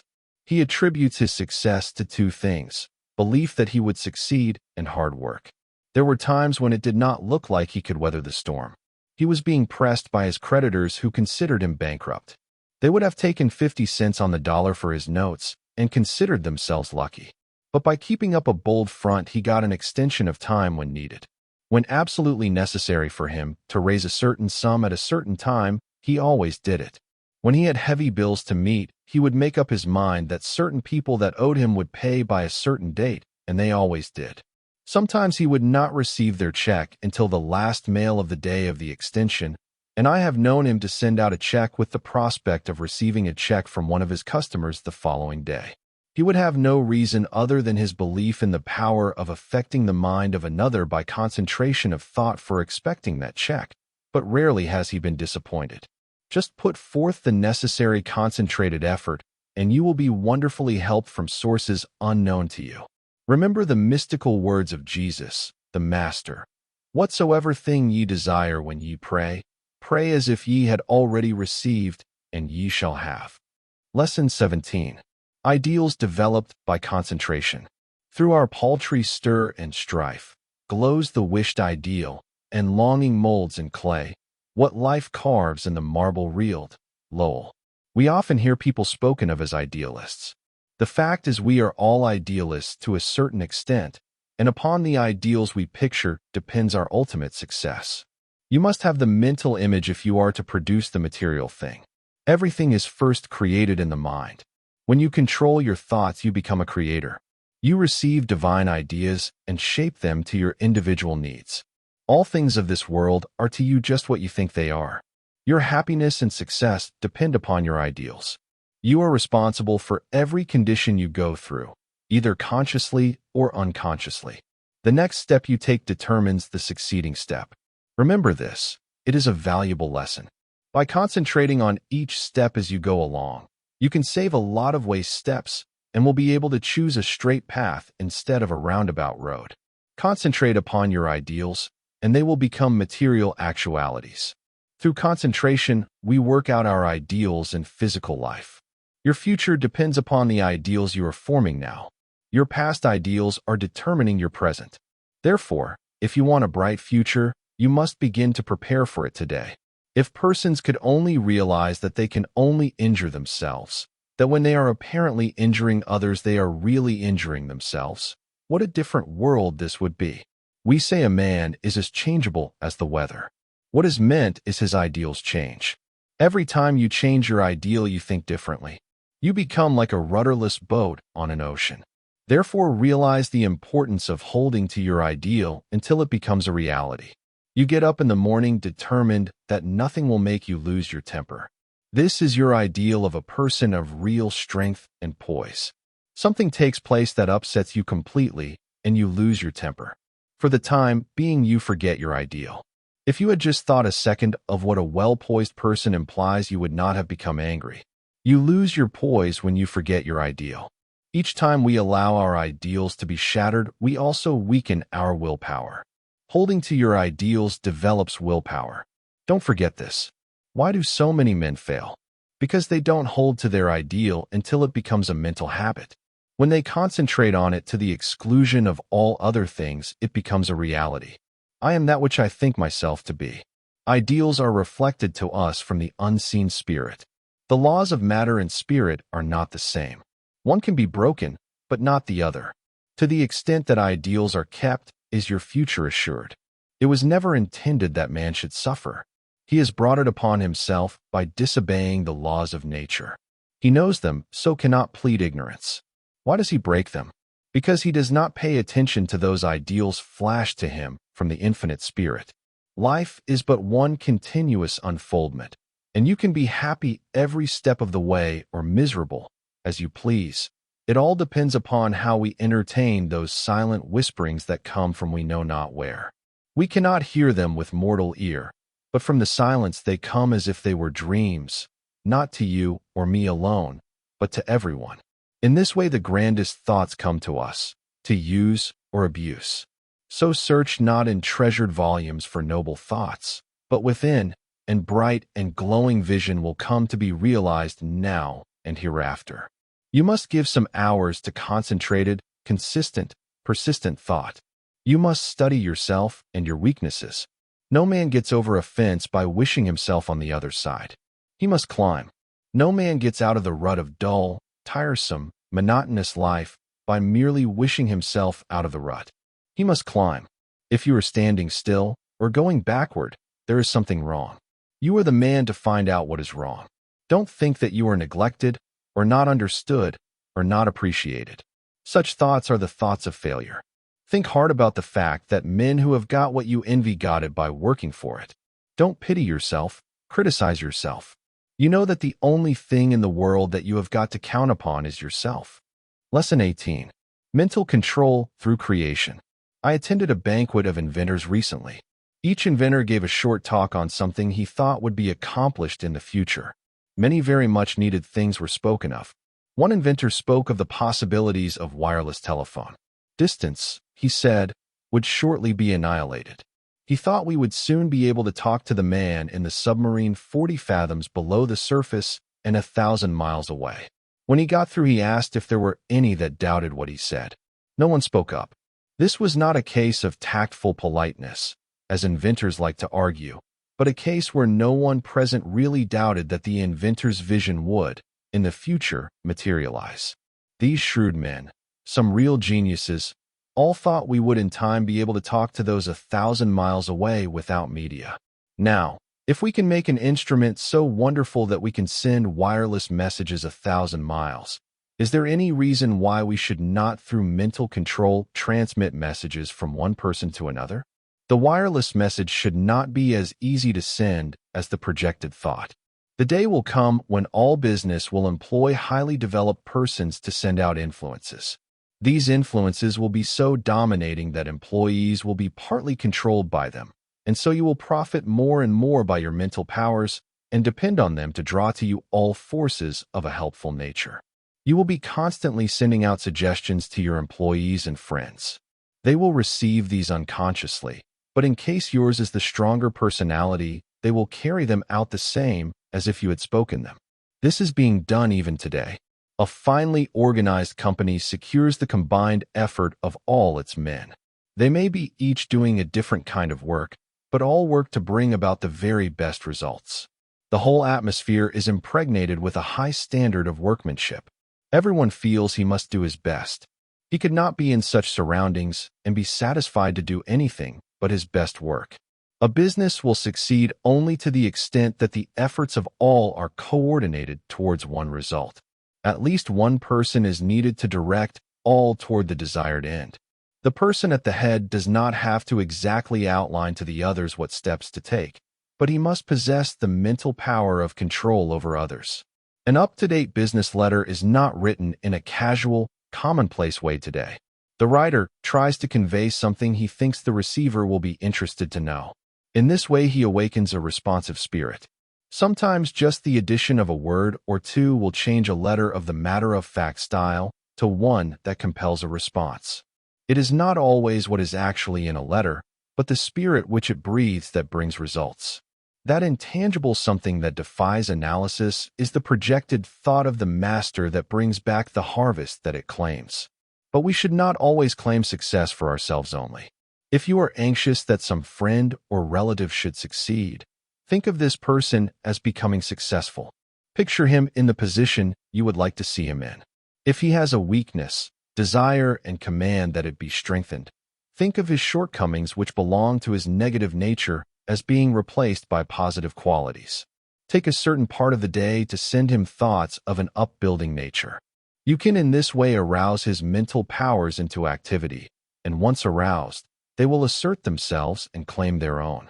We can accomplish a great deal more than many of us are ready to believe by sending to another our direct, positive, and controlling suggestions of leadership. But whether a man is a success or not is greatly determined by the way he acts on the suggestions he receives. We either advance or decline. We never stand still. Every time we accomplish something, it gives us ability to do greater things. The bigger the attempt undertaken, the greater the things accomplished in the future. As a business grows, the head of the business also has to grow. He must advance and be ever the guiding influence.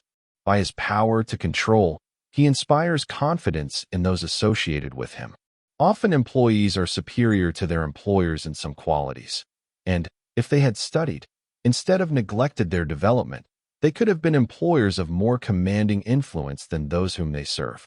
Through your mental power, you can generate in another enthusiasm and the spirit of success, which somehow furnishes an impetus to do something worthwhile.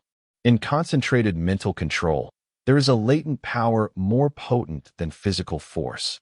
The person becomes aware that the attitude of the mind has a power of controlling, directing, and governing other forces. He has been placed in an attitude capable of acquiring that which he desires. All of us, no matter how strong we are affected by the mental forces of our environment. There is no one that can remain neutral to influences. The mind cannot be freed from the forces of a place. If the environment of your place of business is not helpful, it will be harmful. That is why a change of position will often do a person a great deal of good. No person was ever intended to live alone. If you are shut up with only your own thoughts, you suffer from mental starvation. The mind becomes narrow, the mental powers weaken. Living alone often causes some of the milder forms of insanity. If children do not play with those their own age, but associate with only older people, they will take on the actions of the older people. The same is true of older persons if they associate with people younger than they are. They take on the spirit of youth. If you wish to retain your youth, you need the influences of youth. Like attracts like all over the world. The thought element plays a great part in our lives. Every business must not only command physical effort, but it must also command thought effort. There must be coordination of thought. All employers should aim to secure employees that think along similar lines. They will work in fuller sympathy with each other. They will better understand each other. This enables them to help each other, which would be utterly impossible if they were not in sympathy with each other. It is this that goes to make up a perfect organization, which directs and influences them toward the one end. Instead of each person being a separate unit, each one is like a spoke in a big wheel. Each member carries his own load, and he would not think of shirking. Anyone working in such an atmosphere could not help turning out his best work. All great leaders must be able to inspire this cooperative spirit. They first secure assistance through their mental control. They then make their assistants realize the value of mental control. Soon there is a close bond between them. They are working toward a single purpose. They profit by their combined effort. The result is that they accomplish much. If your business is conducted in the right spirit, you can instill your thoughts and your ideas into your employees. Your methods and ideas become theirs. They don't know it, but your mental forces are shaping their work. They are just as certain to produce results as any physical force in nature. The up-to-date businessman of the future is going to take pains to get his employees to think and reason better. He will not want them to become depressed or discouraged. There is time that instead of being wasted, he will endeavor to have them use in concentrated effort that will be profitable to both employer and employed. There must be more of the spirit of justice enter into the business of the future. There is a firm I know that will not hire an employee until he has filled out an application blank. No doubt those that fill it out think it is foolishness, but it is not. A capable manager can look over this application blank and pretty nearly tell if this person will fit into his management. The main thing he wants to know is the applicant's capacity for efficient cooperative effort. He wants persons that have faith in themselves. He wants them to realize that when they talk of misfortunes and become blue, they are likely to communicate the same depressing influence to others. The up-to-date manager wants to guard against hiring employees who will obstruct his success. You must realize that every moment spent in thinking of your difficulties of the past, every moment spent in bad company is attracting to you all that is bad, is attracting influences that must be shaken off before you can advance. Many firms prefer to hire employees that never worked before so that they have nothing to unlearn. They are then not trained, but have no bad business habits to overcome. They are more easily guided and grasp the new methods more effectively because they are not contrary to what they have already learned. They are at once started on the right road, and as they cooperate readily, they receive the mental support of the management in learning the methods that have been perfected. This inspires confidence in themselves, and they soon become efficient and, finally, skilled workers. Most big business firms today employ efficiency experts. Each day or week they are in a different department. They earn their money because they familiarize persons with very little business experience with plans that has taken the expert years of training and much money to perfect. The attitude we take has a great deal more to do with our success than most of us realize. We must be able to generate those forces that are helpful. There is a wonderful power in the thought rightly controlled and projected, and we must through concentration develop this power to the fullest possible extent. We are surrounded by many forces of which we know but little at present. Our knowledge of these is to be wonderfully increased. Each year we learn more about these psychic forces which are full of possibilities of which we are not even dimly conscious. We must believe in mental control, learn more about it, and use it, if we want to command these higher powers and forces which will unquestionably direct the lives of countless future generations. Lesson 19. A concentrated will development. New method. You will find in this chapter a most effective and most practical method of developing the will. You can develop a strong one if you want to. You can make your will a dynamo to draw to you untold power. Exercises are given which will, if practiced, strengthen your will, just as you would strengthen your muscles by athletic exercises. In starting to do anything, we must first commence with elementary principles. Simple exercises will be given. It is impossible to estimate the ultimate good to be derived from the mental cultivation that comes through these attempts at concentration. Even the simple exercises are not to be thought useless. In no respect, writes Dr. Oppenheim, can a man show a finer quality of willpower than in his own private, intimate life. We are all subjected to certain temptations. The will decides whether we will be just or unjust, pure of thought, charitable in opinion, forbearing in overlooking others' shortcomings, whether we live up to our highest standard. Since these are all controlled by the will, we should find time for plenty of exercises for training of the will in our daily life. You, of course, realize that your will should be trained. You must also realize that to do this requires effort that you alone can command. No one can call it forth for you. To be successful in these exercises, you must practice them in a spirit of seriousness and earnestness.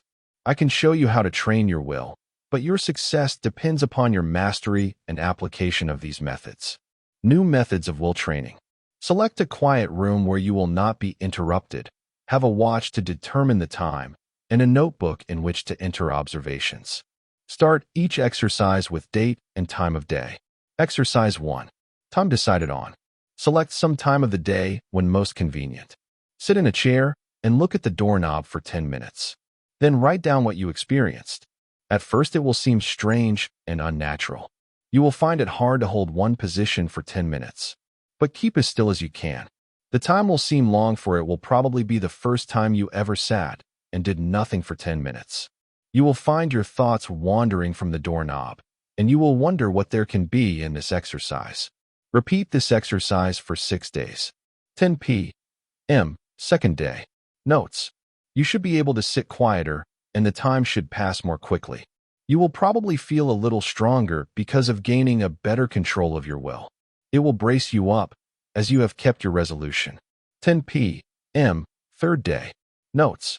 It may be a little harder for you to concentrate on the doorknob, as perhaps you had a very busy day and your mind kept trying to revert to what you had been doing during the day.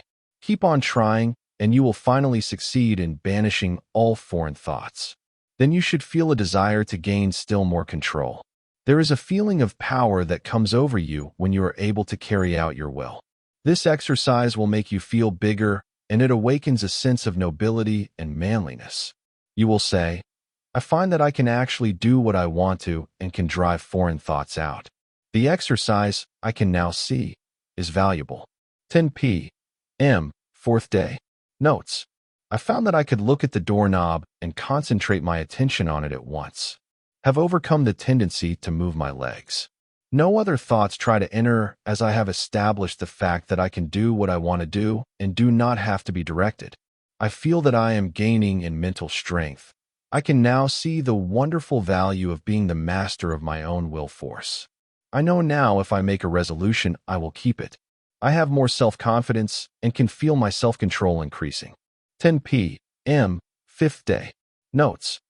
Each day I seem to increase the intensity of my concentration. I feel that I can center my attention on anything I wish.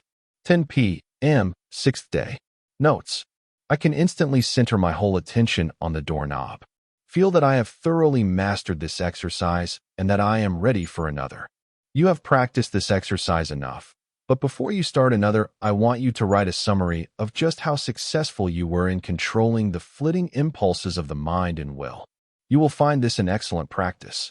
There is nothing more beneficial to the mind than to pay close attention to its own wonderful, subtle activities.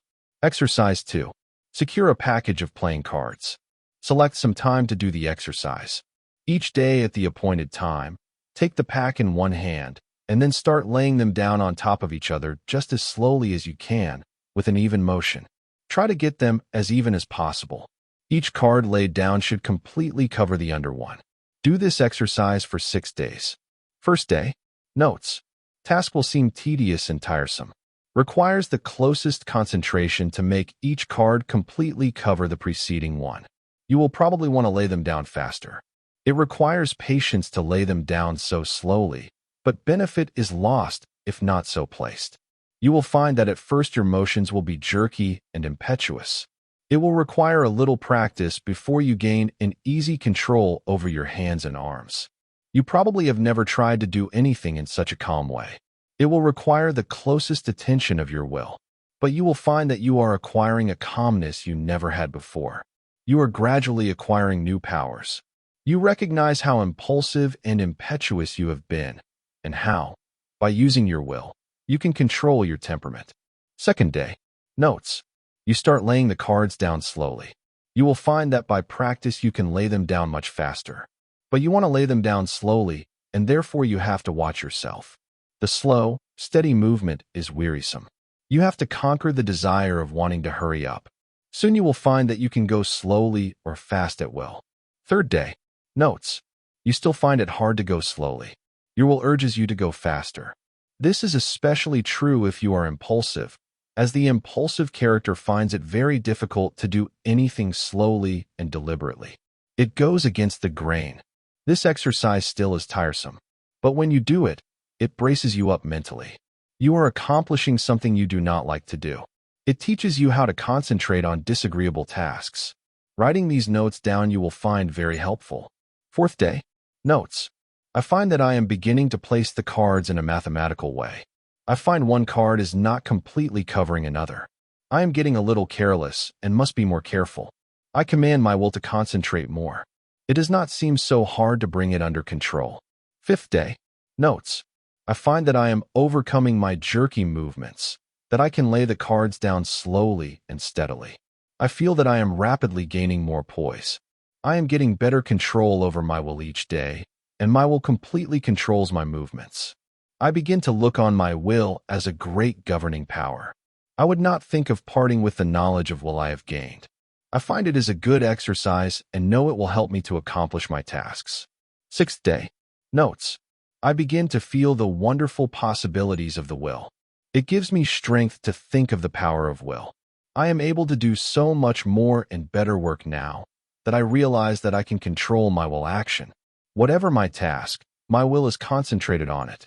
I am to keep my will centered there until the task is finished. The more closely and definitely I determine what I shall do, the more easily the will carries it out. Determination imparts compelling force to the will. It exerts itself more. The will and the end act and react on each other. Seventh day. Notes. Now try to do everything you do today faster. Don't hurry or become nervous. Just try to do everything faster, but in a steady manner. You will find that the exercises you have practiced in retardation have steadied your nerves, and thereby made it possible to increase your speed. The will is under your command. Make it carry out resolutions rapidly. This is how you build up your self-control and your self-command. It is then that the human machine acts as its author dictates. You certainly should now be able to judge of the great benefit that comes from writing out your introspections each day. Of course, you will not have the exact experiences given in these examples, but some of these will fit your case. Be careful to study your experiences carefully and make as true a report as you can. Describe your feelings just as they seem to you. Allow your fancies to color your report, and it will be worthless. You have pictured conditions as you see them. In a few months, if you again try the same exercises, you will find your report very much better. By these introspections, we learn to know ourselves better, and with this knowledge can wonderfully increase our efficiency. As you become used to writing out your report, it will be more accurate. You thus learn how to govern your impulses, activities, and weaknesses. Each person should try to plan exercises that will best fit his needs. If not convenient for you to practice exercises every day, take them 2 or 3 times a week. But carry out any plan you decide to try. If you cannot devote 10 minutes a day to the experiments, start with 5 minutes and gradually increase the time. The exercises given are only intended for examples. Will training without exercise? There are many people that do not want to take the time to practice exercises, so the following instructions for training the will are given to them. By willing and realizing, the will grows. Therefore, the more you will, the more it grows and builds up power. No matter whether your task is big or small, make it a rule to accomplish it in order to fortify your will. Form the habit of focusing your will in all its strength upon the subject to be achieved. You form in this way the habit of getting a thing done, of carrying out some plan. You acquire the feeling of being able to accomplish that which lies before you, no matter what it is. This gives you confidence and a sense of power that you get in no other way. You know when you make a resolution that you will keep it. You do not tackle new tasks in a half-hearted way, but with a bold, brave spirit. We know that the will is able to carry us over big obstacles. Knowing this, despair never claims us for a victim. We have wills and are going to use them with more and more intensity, thus giving us the power to make our resolutions stronger, our actions freer, and our lives finer and better. The education of the will should not be left to chance. It is only definite tasks that will render it energetic, ready, persevering, and consistent. The only way it can be done is by self-study and self-discipline. The cost is effort, time, and patience, but the returns are valuable. There are no magical processes leading to will development, but the development of your will works wonders for you because it gives you self-mastery, personal power, and energy of character. Concentration of the will to win. The adaptability of persons to their business environment is more a matter of determination than anything else. In this age, we hear a good deal of talk about a man's aptitudes. Some of his aptitudes, some of his powers, may be developed to a wonderful extent, but he is really an unknown quality until all his latent powers are developed to their highest possible extent. He may be a failure in one line and a big success in another. There are many successful men that did not succeed well at what they first undertook, but they profited by their efforts in different directions, and this fitted them for higher things, whereas had they refused to adjust themselves to their environment, the tide of progress would have swept them into oblivion. My one aim in all my works is to try and arouse in the individual the effort and determination to develop his full capacities, his highest possibilities. One thing I want you to realize at the start, that it is not so much ability, as it is the will to do that counts. Ability is very plentiful, but organizing initiative and creative power are not plentiful. It is easy to get employees, but to get someone to train them is harder. Their abilities must be directed to the work they can do. They must be shown how, while at this work, to conserve their energy, and they must be taught to work in harmony with others, for most business concerns are dominated by a single personality. Concentrating on driving force within. We are all conscious, at times, that we have somewhere within us an active driving force that is ever trying to push us onward to better deeds. It is that force that makes us feel determined at times to do something worthwhile. It is not thought, emotion, or feeling. This driving force is something distinct from thought or emotion. It is a quality of the soul, and therefore it has a consciousness all its own. It is the I will do of the will. It is the force that makes the will concentrate. Many have felt this force working within them, driving them on to accomplish their tasks. All great men and women become conscious that this supreme and powerful force is their ally in carrying out great resolutions. This driving force is within all, but until you reach a certain stage you do not become aware of it. It is most useful to the worthy.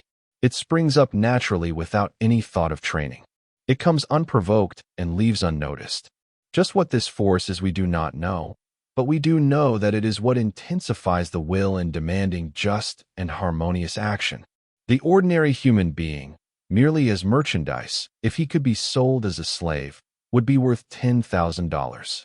If somebody gave you a $5,000 automobile, you would take very good care of it. You wouldn't put sand in the carburetor, or mix water with the gasoline, or drive it furiously over rough roads, or leave it out to freeze at night.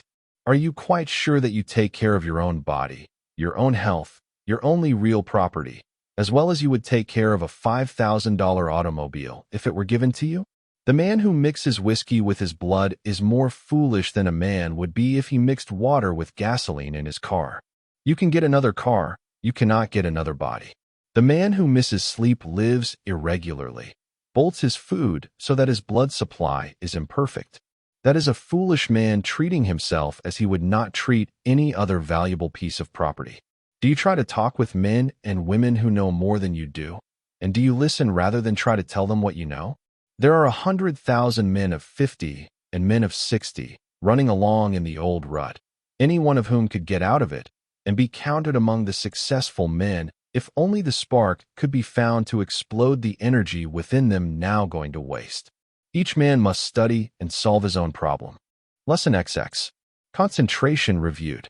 In bringing this book to a close, I again want to impress you with the inestimable value of concentration, because those that lack this great power, or rather that fail to develop it, will generally suffer from poverty and unhappiness, and their life's work will most often be a failure, while those that develop and use it will make the most of life's opportunities.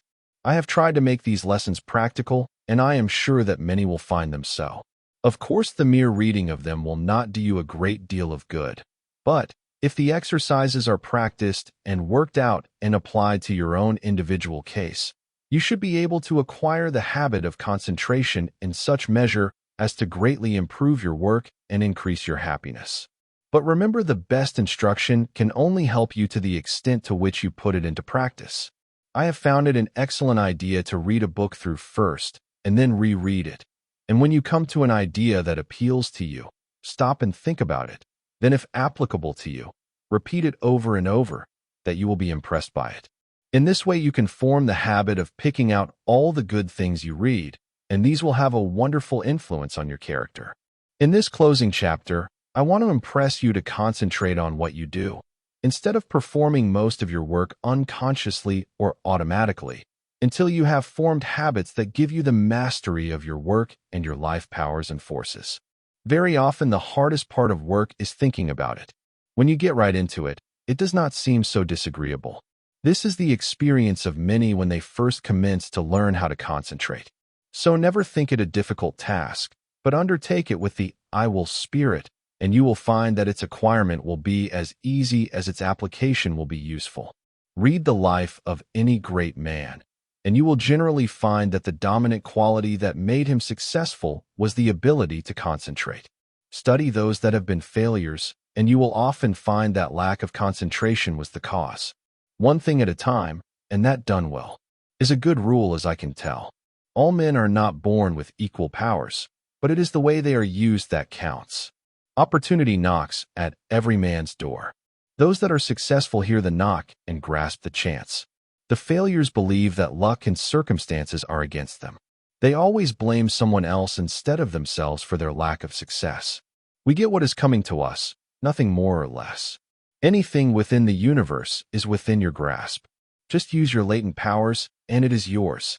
You are aided by both visible and invisible forces when you concentrate on either to do or to be. Everyone is capable of some concentration, for without it you would be unable to say or do anything. People differ in the power to concentrate because some are unable to will to hold the thought in mind for the required time. The amount of determination used determines who has the strongest will. No one's is stronger than yours. Think of this whenever you go against a strong opponent. Never say, "I can't concentrate today." You can do it just the minute you say, "I will." You can keep your thoughts from straying, just the same as you can control your arms. Once you realize this fact, you can train the will to concentrate on anything you wish. If it wanders, it is your fault. You are not utilizing your will. But don't blame it on your will and say it is weak. The will is just the same whether you act as if it were weak or as if it were strong. When you act as if your will is strong, you say, "I can." When you act as if it were weak, you say, "I can't." It requires the same amount of effort in each case. Some men get in the habit of thinking, "I can't," and they fail. Others think, "I can," and succeed. So remember, it is for you to decide whether you will join the army of "I can't" or "I can." The big mistake with so many is that they don't realize that when they say, "I can't," they really say, "I won't try." You cannot tell what you can do until you try. Can't means you will not try. Never say you cannot concentrate, for, when you do, you are really saying that you refuse to try. Whenever you feel like saying, "I can't," say instead, "I possess all will, and I can use as much as I wish." You only use as much as you have trained yourself to use. An experiment to try. Before going to bed tonight, repeat, "I am going to choose my own thoughts and to hold them as long as I choose. I am going to shut out all thoughts that weaken or interfere, that make me timid. My will is as strong as anyone's else." While going to work the next morning, repeat this over. Keep this up for a month, and you will find you will have a better opinion of yourself. These are the factors that make you a success. Hold fast to them always. Concentration is nothing but willing to do a certain thing. All foreign thoughts can be kept out by willing that they stay out. You cannot realize your possibilities until you commence to direct your mind. You then do consciously what you have before done unconsciously. In this way you note mistakes, overcome bad habits, and perfect your conduct. You have at times been in a position that required courage, and you were surprised at the amount you showed. Now, once you arouse yourself, you have this courage all the time, and it is not necessary to have a special occasion reveal it to you. My object in so strongly impressing this on your mind is to make you aware that the same courage, the same determination that you show at certain exceptional times you have at your command at all times. It is a part of your vast resources. Use it often and well, in working out the highest destiny of which you are capable. Final concentration instruction. You now realize that, in order to make your life worthy, useful, and happy, you must concentrate. A number of exercises and all the needed instruction has been given. It now remains for you to form the highest ideal that you can in the present and live up to that ideal, and try to raise it. Don't waste your time in foolish reading. Select something that is inspiring, that you may become in rapport with those that think thoughts that are worthwhile. Their enthusiasm will inspire and enlighten you. Read slowly and concentrate on what you are reading. Let your spirit and the spirit of the author commune, and you will then sense what is between the lines, those great things which words cannot express. Pay constant attention to one thing only for a given time, and you will soon be able to concentrate. Hang on to that thought ceaselessly until you have attained your object. When you work, let your mind dwell steadily on your task. Think before you speak and direct your conversation to the subject under discussion. Do not ramble. Talk slowly, steadily, and connectedly. Never form the hurry habit, but be deliberate in all you do. Assume static attitudes without moving a finger or an eyelid, or any part of your body. Read books that treat of but one continuous subject. Read long articles and recall the thread of the argument. Associate yourself with people who are steady, patient, and tireless in their thought, action, and work. See how long you can sit still and think on one subject without interruption, concentrating on the higher self. Father Time keeps going on and on. Every day he rolls around means one less day for you on this planet. Most of us only try to master the external conditions of this world. We think our success and happiness depends on us doing so. These are of course important, and I don't want you to think they are not. But I want you to realize that when death comes, only those inherent and acquired qualities and conditions within the mentality, your character, conduct, and soul growth, will go with you. If these are what they should be, you need not be afraid of not being successful and happy, for with these qualities you can mold external materials and conditions. Study yourself. Find your strong points and make them stronger as well as your weak ones and strengthen them. Study yourself carefully and you will see yourself as you really are. The secret of accomplishment is concentration, or the art of turning all your power upon just one point at a time. If you have studied yourself carefully, you should have a good line on yourself and should be able to make the proper interior readjustments. Remember, first, last, and always, right thinking and right living necessarily results in happiness, and it is therefore within your power to obtain happiness. Anyone that is not happy does not claim their birthright. Keep in mind that someday you are going to leave this world and think of what you will take with you. This will assist you to concentrate on the higher forces. Now start from this minute to act according to the advice of the higher self in everything you do. If you do, its ever-harmonious forces will necessarily ensure to you a successful fulfillment of all your life purposes.